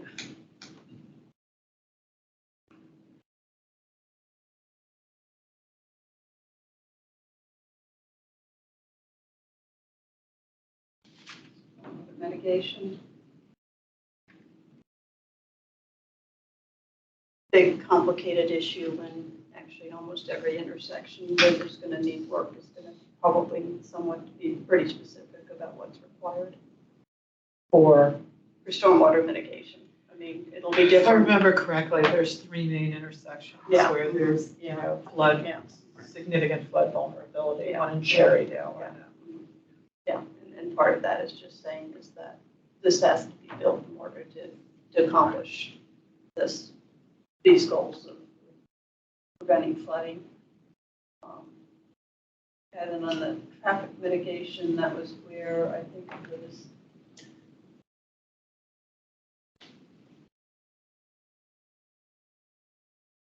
I did add a sentence. It's weird, why isn't any of it showing up? Yeah, I mean, I added a sentence. Well, it's not showing up on my phone does things funny, but I think I did add a sentence to be more specific, or add it on to that final pathway of making Langston people rather than car centric. Yeah, it was, and promote transit. Yeah. So that's the. Yeah. And that's, I mean, you got more traffic. There's no way you can get that free Main Street. So, and I think we touched on it a little bit further in terms of working with other jurisdictions. To kind of try to change Langston Boulevard from just being a pass through. I wonder, and I have read through only the first half of the plan, but is there much discussion of micromobility along this corridor? It gets a mention, and we'll actually talk about it in the transit strategy. I mean, again, this is one of those things is transit actually needs to be incorporated more broadly across the community, and it has to play in. They did make one mention of microtransit, and that's that. I would think it would need to be baked into the infrastructure pretty significantly because that corridor does connect to the main metro stations. Right. Well, again, Langston Boulevard with the 55 bus is considered a primary route, so that they should have transit running. Well, their push is to get it every 10 minutes. I would say that I would like to have a bus every 5 minutes coming down there, and I would like at least half of those buses to be going outside of Arlington. But just, because it's that rate, plus the microtransit that will bring people from neighboring areas into Langston, to either connect to go elsewhere or to go to the stores and retail and amenities that are on Langston Boulevard. Can I guess, I don't know, maybe be a wet blanket. Sure. Because, so under traffic mitigation, continued or higher volume traffic or higher volumes of traffic undermines the intent to transform Langston Boulevard into a walkable, bikeable Main Street. And then the final sentence is this: the plan should identify a pathway to making Langston Boulevard people rather than car-centric. If it is a main vehicle artery, is that whether we're saying it should be, or they ostensibly are saying that it should be? I mean, to me, that kind of sounds fanciful. Yeah. I mean, well, right? Yeah, like, this is aspirational. This is what we would like it to be. Okay. I did add in a phrase there is to promote and to promote transit along the corridor. So if people coming through are hopefully coming through much more on transit. Again, transit change in habits, so it may be a while in coming, but they can build in the infrastructure to get what they want. if they kind of wait for the demand to come and then try to build it, you know, that's not gonna work. And I don't know that making it more amenable to micromobility, walking and biking is actually always means it won't get a lot of traffic. It just should be much slower traffic, you know, people blasting through. So, I mean, you can have plenty of traffic going through it, just hopefully stop and go and less 40 mile an hour killing people. Yeah. Harrison Street. So any changes there? Change that any more specifically?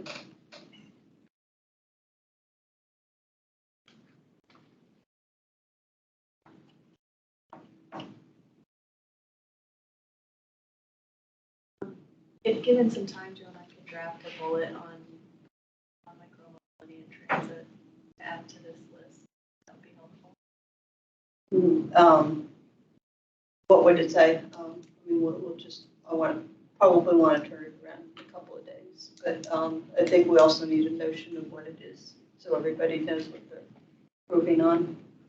An incorporation of the infrastructure necessary for micromobility along the corridor and contemplation of stations or additional infrastructure, up to half a mile, even north and south of the planning region that would eventually need to be there. Yeah. Okay. I have a bullet. Yeah. Okay. I got through this thing today, the whole thing. I was focused on seeing what we can do just a little bit, one bullet, on urban cleanup. Because I think what you see in the document are, they mention it here and there. And when they talk about any kind of solution, put it all on canopy is going to be the whole issue. And as we know, it contributes. It's not the only way you deal with what is essentially a human design problem. How you design what is this gigantic urban area. Did they not include the language I put in to the sustainability section? Which one? It doesn't sound like it. It doesn't have, I started thinking about the examples of, well, there's building materials, there are all kinds of coatings issues. Yes. How do you manage flow of air going through? Yeah, it was very mixing, but There's a, as you know, there's a Yeah. very wide range of things you do. I didn't find much mention of those, or at least even passing reference to those kinds of measures. and they didn't have the green infrastructure, progressive green infrastructure, green walls, green roofs, suspended sidewalks. There was one mention of green. There isn't much in there. And it just strikes me that we could just say, we need to say Really? more about the aspects of constructing buildings, water design issues. That's a pity. So we put more language in there I specifically. assume for you urban did. heat islands. And there may be something a little more than I'm reading. I think it was way at the end. Yeah, But I thought I'm looking at it now. It's kind of smushed into the stormwater part. It's not, Yeah, it's always getting. it's not as clear That was as the other what you're thing, yeah. saying. I'm looking at it It now. was always showing up somewhere in the middle of the stormwater discussion. Yeah, it's kind of random. It was very good. And it, of course, it's dealing with those things that relate. Now, I don't think we need to say a lot of that, but you say more needs to be said. And that can be a quick bullet. I can do that. Okay. 24 hours. if you want. The last 4 years have been the hottest years that we've had in 10,000 years. So, you know, Well, Yeah. and this year is going to break all records. And the National Weather Service says that extreme heat is the most important weather-related killer. They use the word killer, the National Weather Service. it's not just a killer. It will wreck a society. It will wreck it. That's I just- economy. I Will think tear there's apart just economy. more, particularly since this whole project is a huge design exercise. Not to mention. Yeah, and so Yeah. you can, yeah, and I don't know that I did maybe as much on tree canopy, but kind of building in, but with the other, Tree other canopy is design. important. Right, yeah. We get into it, it's like, yeah, if you get rid of the green spaces, you don't have room for trees. So let's make room for more trees. Which they're, and actually they did try to hide it because they were counting green roofs as part of their plantable surfaces. So they were saying, oh, we're getting more plantable surfaces. Like, yeah, green roofs don't count for that. I'm sorry. So it actually would suggest that they're getting less plantable surface.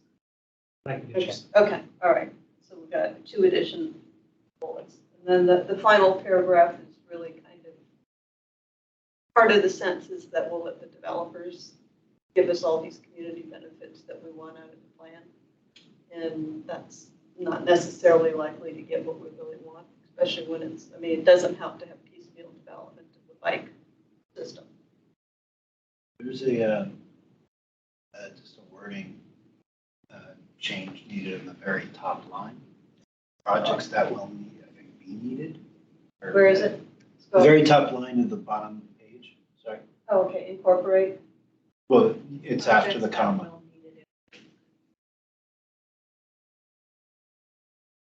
That will need, Shift management might be in your comments. And that second to last bullet is singular.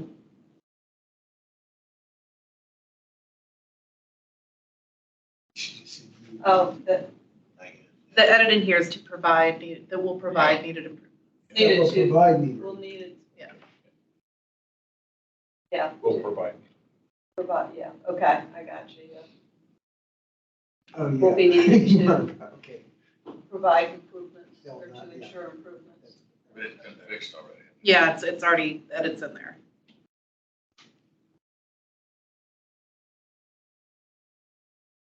The last one gets at, let's, if we can build in something that, if they actually really design exactly what we say we want for this intersection or across the pike, then, you know, you don't have to go through the site plan review committee. Maybe that would be more of an incentive for the builders to actually do it. Don't know, but they've actually so far excluded thinking about it, form-based code, which Columbia Pike doesn't. I mean, it was basically what the buildings look like and nothing about how they operate or energy efficiency, so. Okay, any other questions, comments? Was your comment about not allowing green roof to replace a green space, like? Yeah, where you roofs can't can go down count, you incorporated can't in the count a comment green that roof as being the equivalent of being open spaces or tree canopy coverage. Yeah, I would like to see that in there, Um, in our letter. I think we have it up there. Okay. You want to scroll up is, you know, I threw it in kind of like, well, it's kind of hard to tell because they were counting green roofs, which really don't constitute the same thing.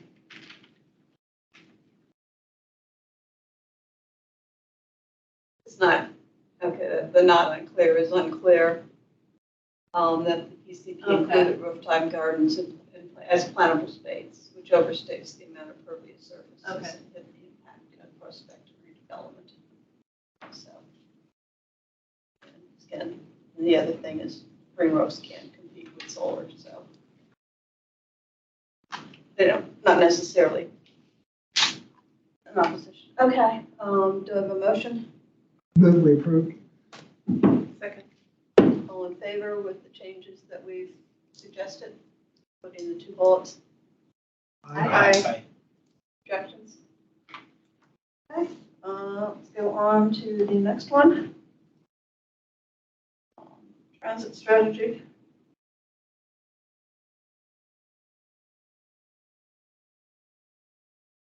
Okay, we had our briefing on this last month, kind of going through really not a strategy, at least in my sense of what a strategy should be, but much more of a technical analysis and focused on improving our system based on current ridership, rather than really tying it into climate action and the community energy plan and reducing greenhouse gas emissions, which has to really focus on getting people out of their cars, plus electrifying.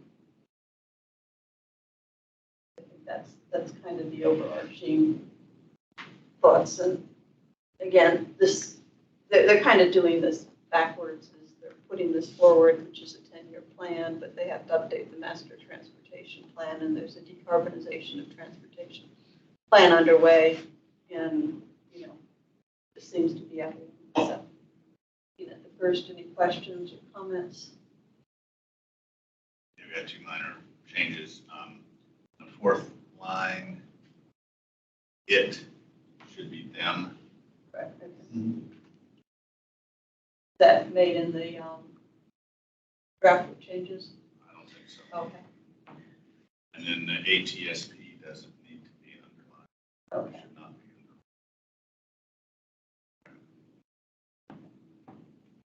Joan?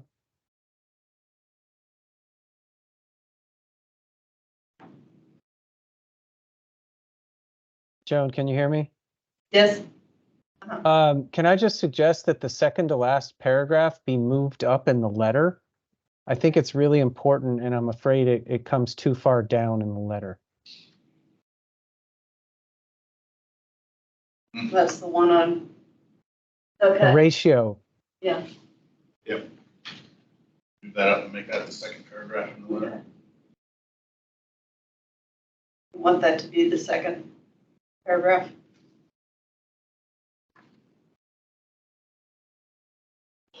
Okay. All So right, you want that? that will go, and then, yeah.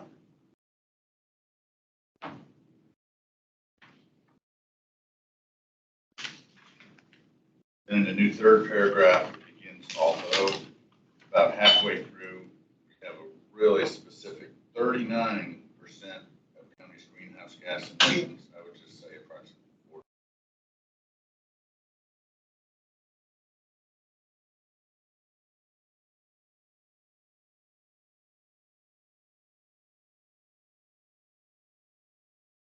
I'm sorry, Jeff, the comment was. So it says 39%, Mhm. which is respectfully suggests approximately 40 40. as a substitute.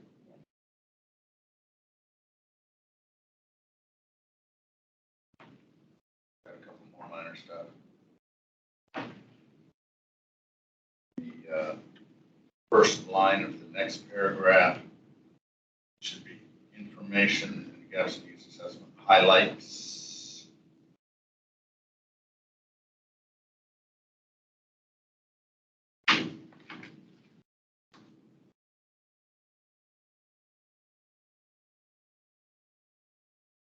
Questions on substance on either, and the, Should underutilization be hyphenated? No, I don't think so. No. Fewer than 5 projects.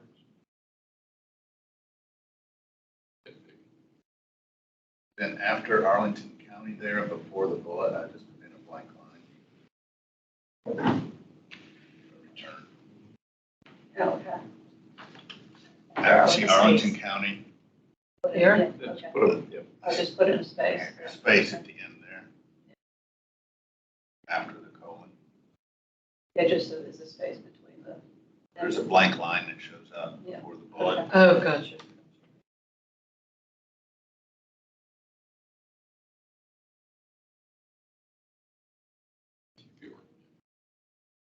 Oh, and I think on that expand the proposed micromobility, I think it should be microtransit.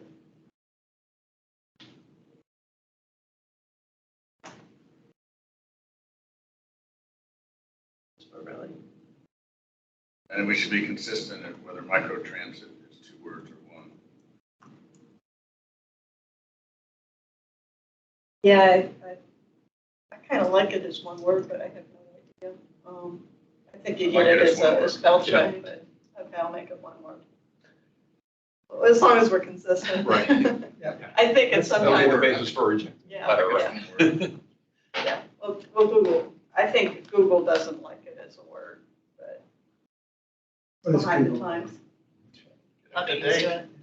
Okay, kind of. Language So policy. anyway, thoughts on the kind of two ways that they can at least fairly quickly forward. Two periods at the end of goals. Right before this. Yep. All right, yeah, I'll kind of try to go through and correct all those little typos in that. Yeah, I think transit is something we're probably going to be dealing with more intensely than we have in the past, because again, there's a lot of things coming forward. And it is almost 30% of our greenhouse gas emissions, so it's got to be a clean element. And, you know, in the county, you know, yeah, the idea of continuing to run large buses in neighborhoods where you have a handful of people riding them. That, you know, you can probably, and they come every half hour, and nobody rides them because they don't come frequently. With the 40% or 39%, do you know when that number was calculated? That would have been the 2016. Yeah, I'm just wondering, the post-COVID and the growth of constant every 5-minute deliveries in the county, just how much transportation we have going on in the county compared to historical norms, and particularly with office vacancies everywhere. Those buildings are probably a lot of them on mothballs. I bet those numbers have changed. Yeah. They're going to update the greenhouse gas inventory in the next year. Yes, we're going to bring questions to you on that. And that'll be You a topic guys, at the next probably, energy yeah. committee meeting in September, which y'all are welcome to come to. But, I mean, essentially Arlington is buildings and transportation as our greenhouse gas emissions, so. It's technically everywhere. Yeah. Mhm. Well, yeah. Nationwide, when you throw in agriculture and industry, but that, you know. Do we want to be, Sorry. Hard, good. do we want to be a little bit stronger on the battery electric bus paragraph? I mean, we indicate that the feasibility study hasn't been published. Do we want to be a little stronger and suggest that they make no recommendations or decisions until after that is done? And lean in there. One of the other points I'd make in the last sentence is that by delaying, they're missing out. We'd miss out on a historic opportunity to get, you know, federal funding to help support that. That's not going to exist in the future in the same way. We had a very strongly worded letter that we did early this year. Yeah, okay. On battery effect. So I think right now, and then some. So we've made the point. Some county board members were not too happy with our letter. This has been an ongoing issue for like Yeah. the last year. Just, Yeah. Gotta speak truth to power. right? It was a very good one. Yeah, well, the problem is that they had not in their presentation specifically put in transition to art bus, or to electric buses would have a 1.5 to 1 ratio. I don't know that this would have been a letter to bring this issue up again, Yeah. because since they brought it up in they're kind of continuing to promote this idea that electric buses really aren't feasible, just going to be more costly. But it's because it's like, well, and there is this, you know, those that are really supportive, it's like, we got to spend on transit. Electrification is just a distraction. Yeah. And except that, you know, as yet I've seen any real strong transit strategies that is getting people out of their cars, even before the pandemic. Ridership was flat at best, and I think going down a little bit because of all the metro problems. So it's not working. Let's think about something else. Okay, motion? We approve the letter with the changes that we suggested. Second. All in favor? Aye. Aye. Any opposed? All right, okay, on to the forestry and natural resources plan. Again, we've been looking at this now for over a year and a half. Oh, we do have changes on this one. Still don't have access to it. Okay. What's going on? But at least we can see the changes, so. Okay. And it's very detailed.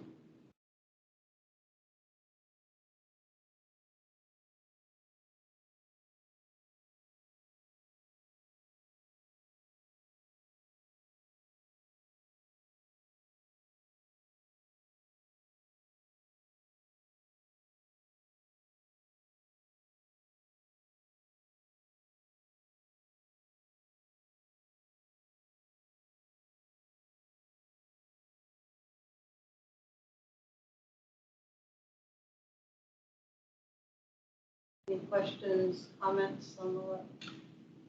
I'm fine with that. This is the third paragraph as written. But I was kind of wondering if does the plan like sufficient metrics? Are there metrics that we would suggest?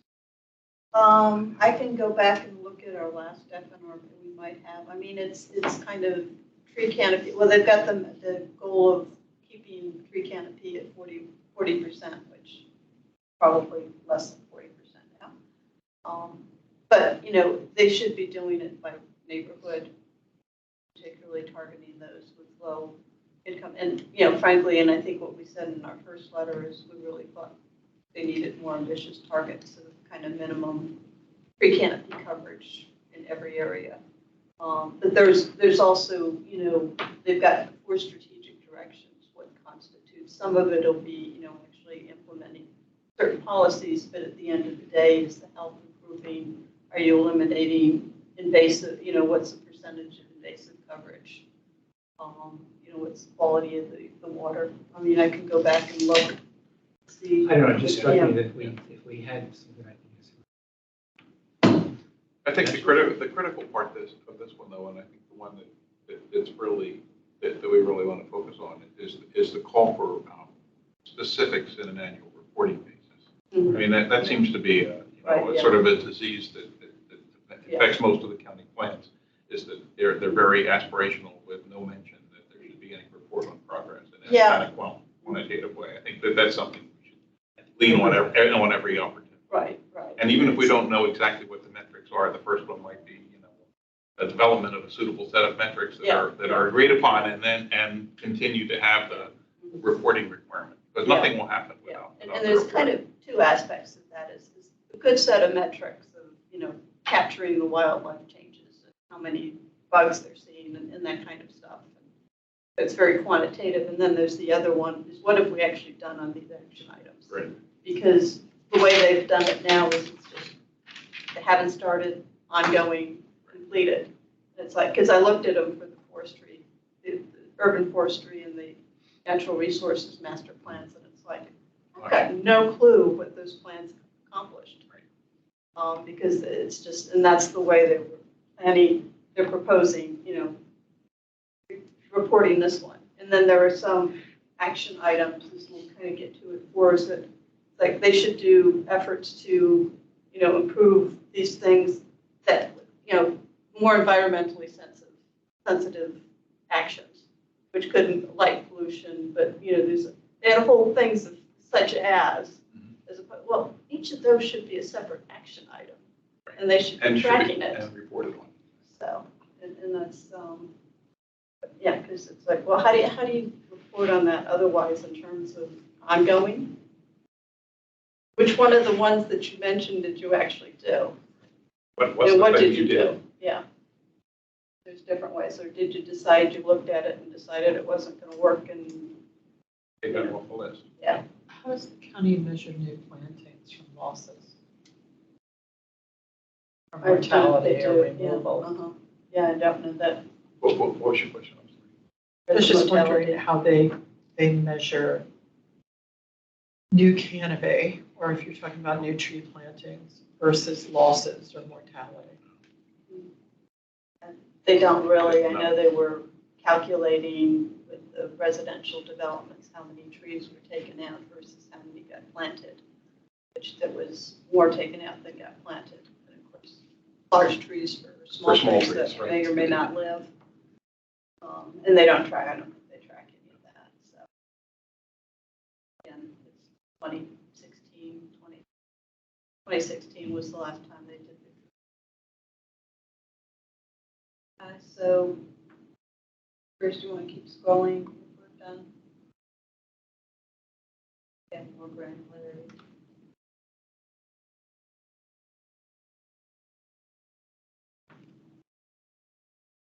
There was a paragraph, I think, below this one discussing privately held, and that I think is certainly under discussed in the draft plan. There are some sections. Okay. You want to scroll down that one? Where it's just a heading. particular, the any kind of incentives for homeowners to adopt biophilic gardens and technical assistance that the county could provide to homeowners who are interested in doing that. Okay, what paragraph are you talking about? The first one on this page. You wanted to, maybe an extra sentence or so. Yeah, I would add perhaps additional detail around plans to provide technical assistance to homeowners willing to adopt biophilic gardens is worthy of further exploration.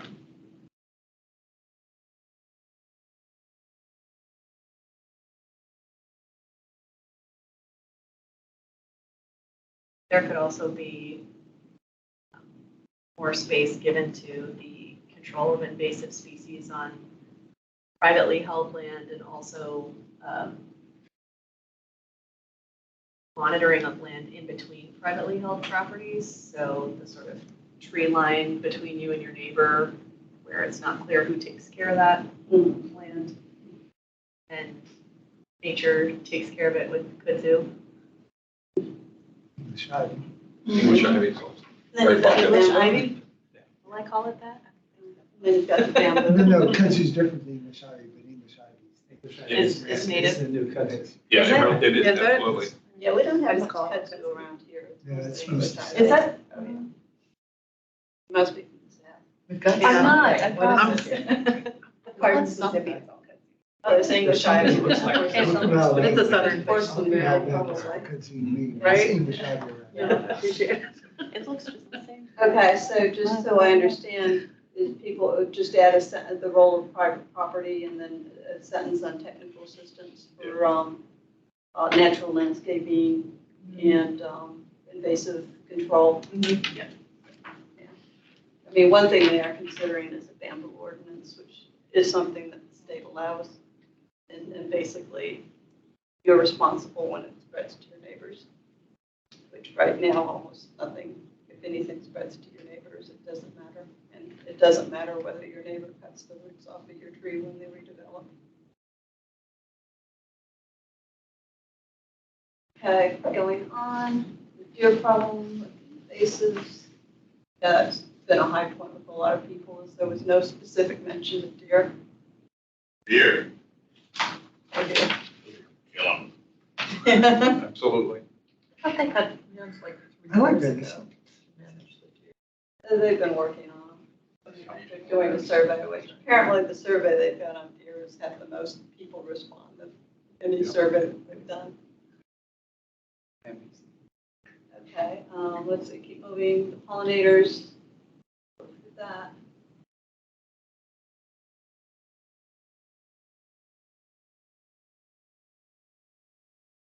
Final one is, yeah, you've got this one section that talks about, I mean, light pollution is pretty important, but it also has a lot of other things in there that might be worth pulling out. Make them more accountable. You're talking about the white paper? No, I'm talking about the one action item that they had in the Right. FNRP that talked about light pollution, but it also talked about a lot of other things.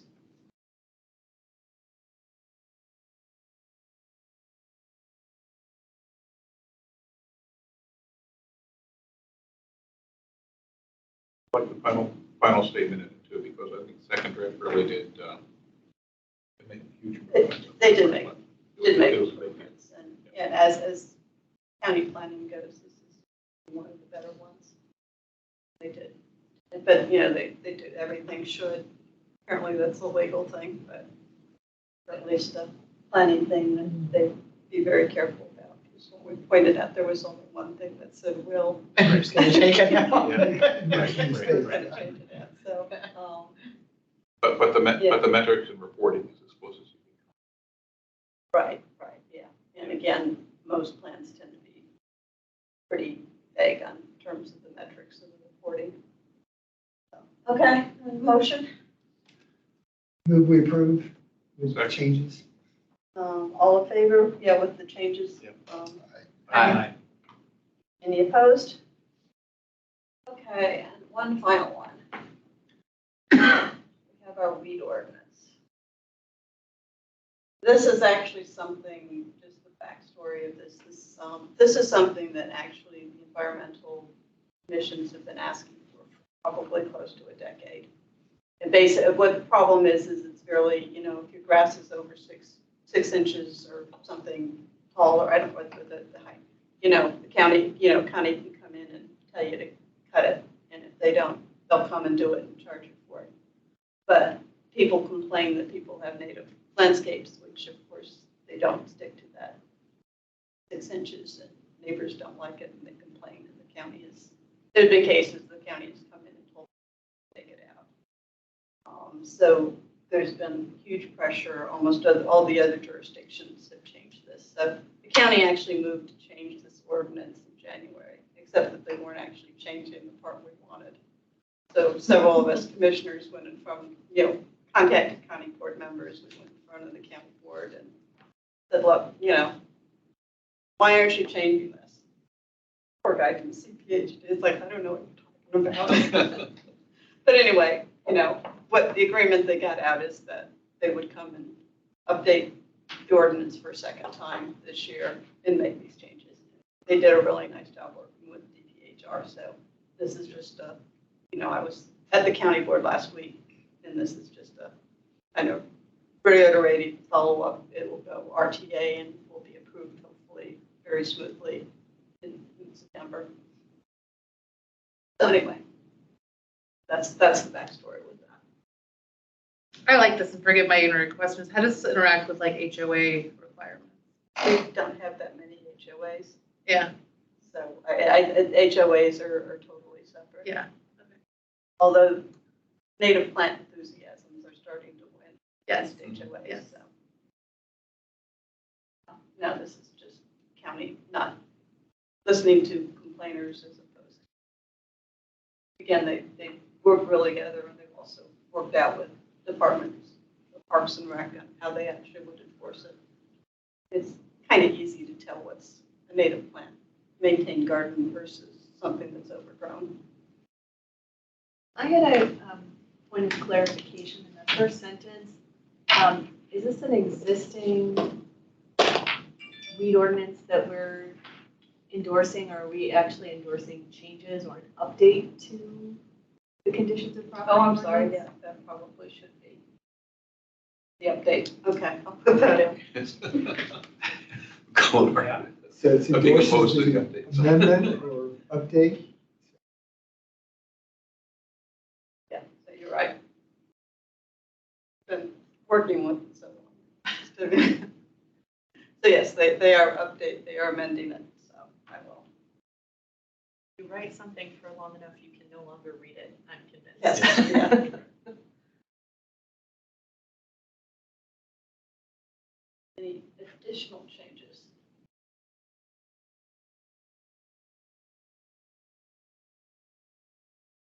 Actually, I think I made this edit, but looking at it now, is it you can be brought in line or is it into line? I actually think I might have been overzealous. Sorry, the last paragraph. Bring the code into line. I think it's in line. In line. Okay, never mind. So get rid of my edit there.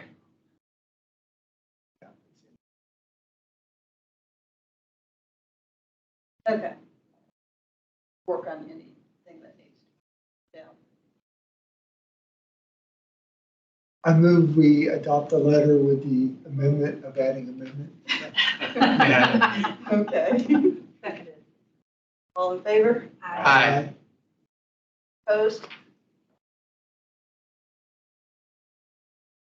Hope everybody had a chance to look at some of the information that Carrie shared on the zero waste plan.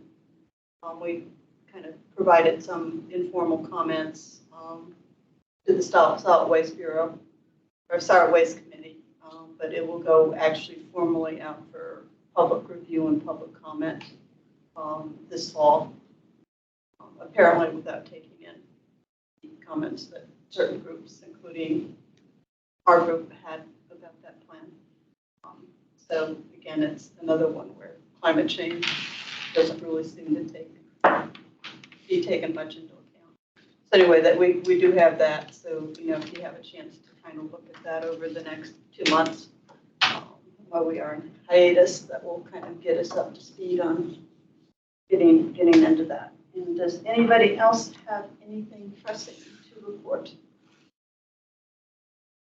Maybe after the summer climate change will be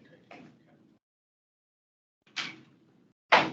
Hopefully, but you know, yes. Tonight and tomorrow, I'll go In and reality, like there was an check my attempted coup. email through another. Okay, yeah. I've taken notes. And I'll think defend you. about that. It's talking about climate change. Yeah. Yeah. 1975. So, I know when I go on, I'll see all the changes that happen. We'll have to test this out Dramatically and different. figure This out year is what's going on. enormous. We've got it overhauled. And, yeah. you know, you see local expressions of things. We adjourned? Okay, all right, I think we're Yes, done. Gulf All of right, Mexico is yay, probably thank you. warming faster than any other body. All Countless. So where are you But from? I already know Like one. That was like 90 degrees. 90 degrees. The Gulf Coast Yeah. from And in fact, you can trace it if you take a look at about you, some Nessa? weather. Really? like wind Thanks, speed. everyone. Take care. It actually hit the Gulf Stream very nicely. Wow. and across the, I was gonna Atlantic. suggest that. And a lot of that water in the upper 80s is carried, you know, halfway across. There's gotta be something out So there, it's right? really, No, I was thinking the which same is, thing. you know, which is fine for right now. But consider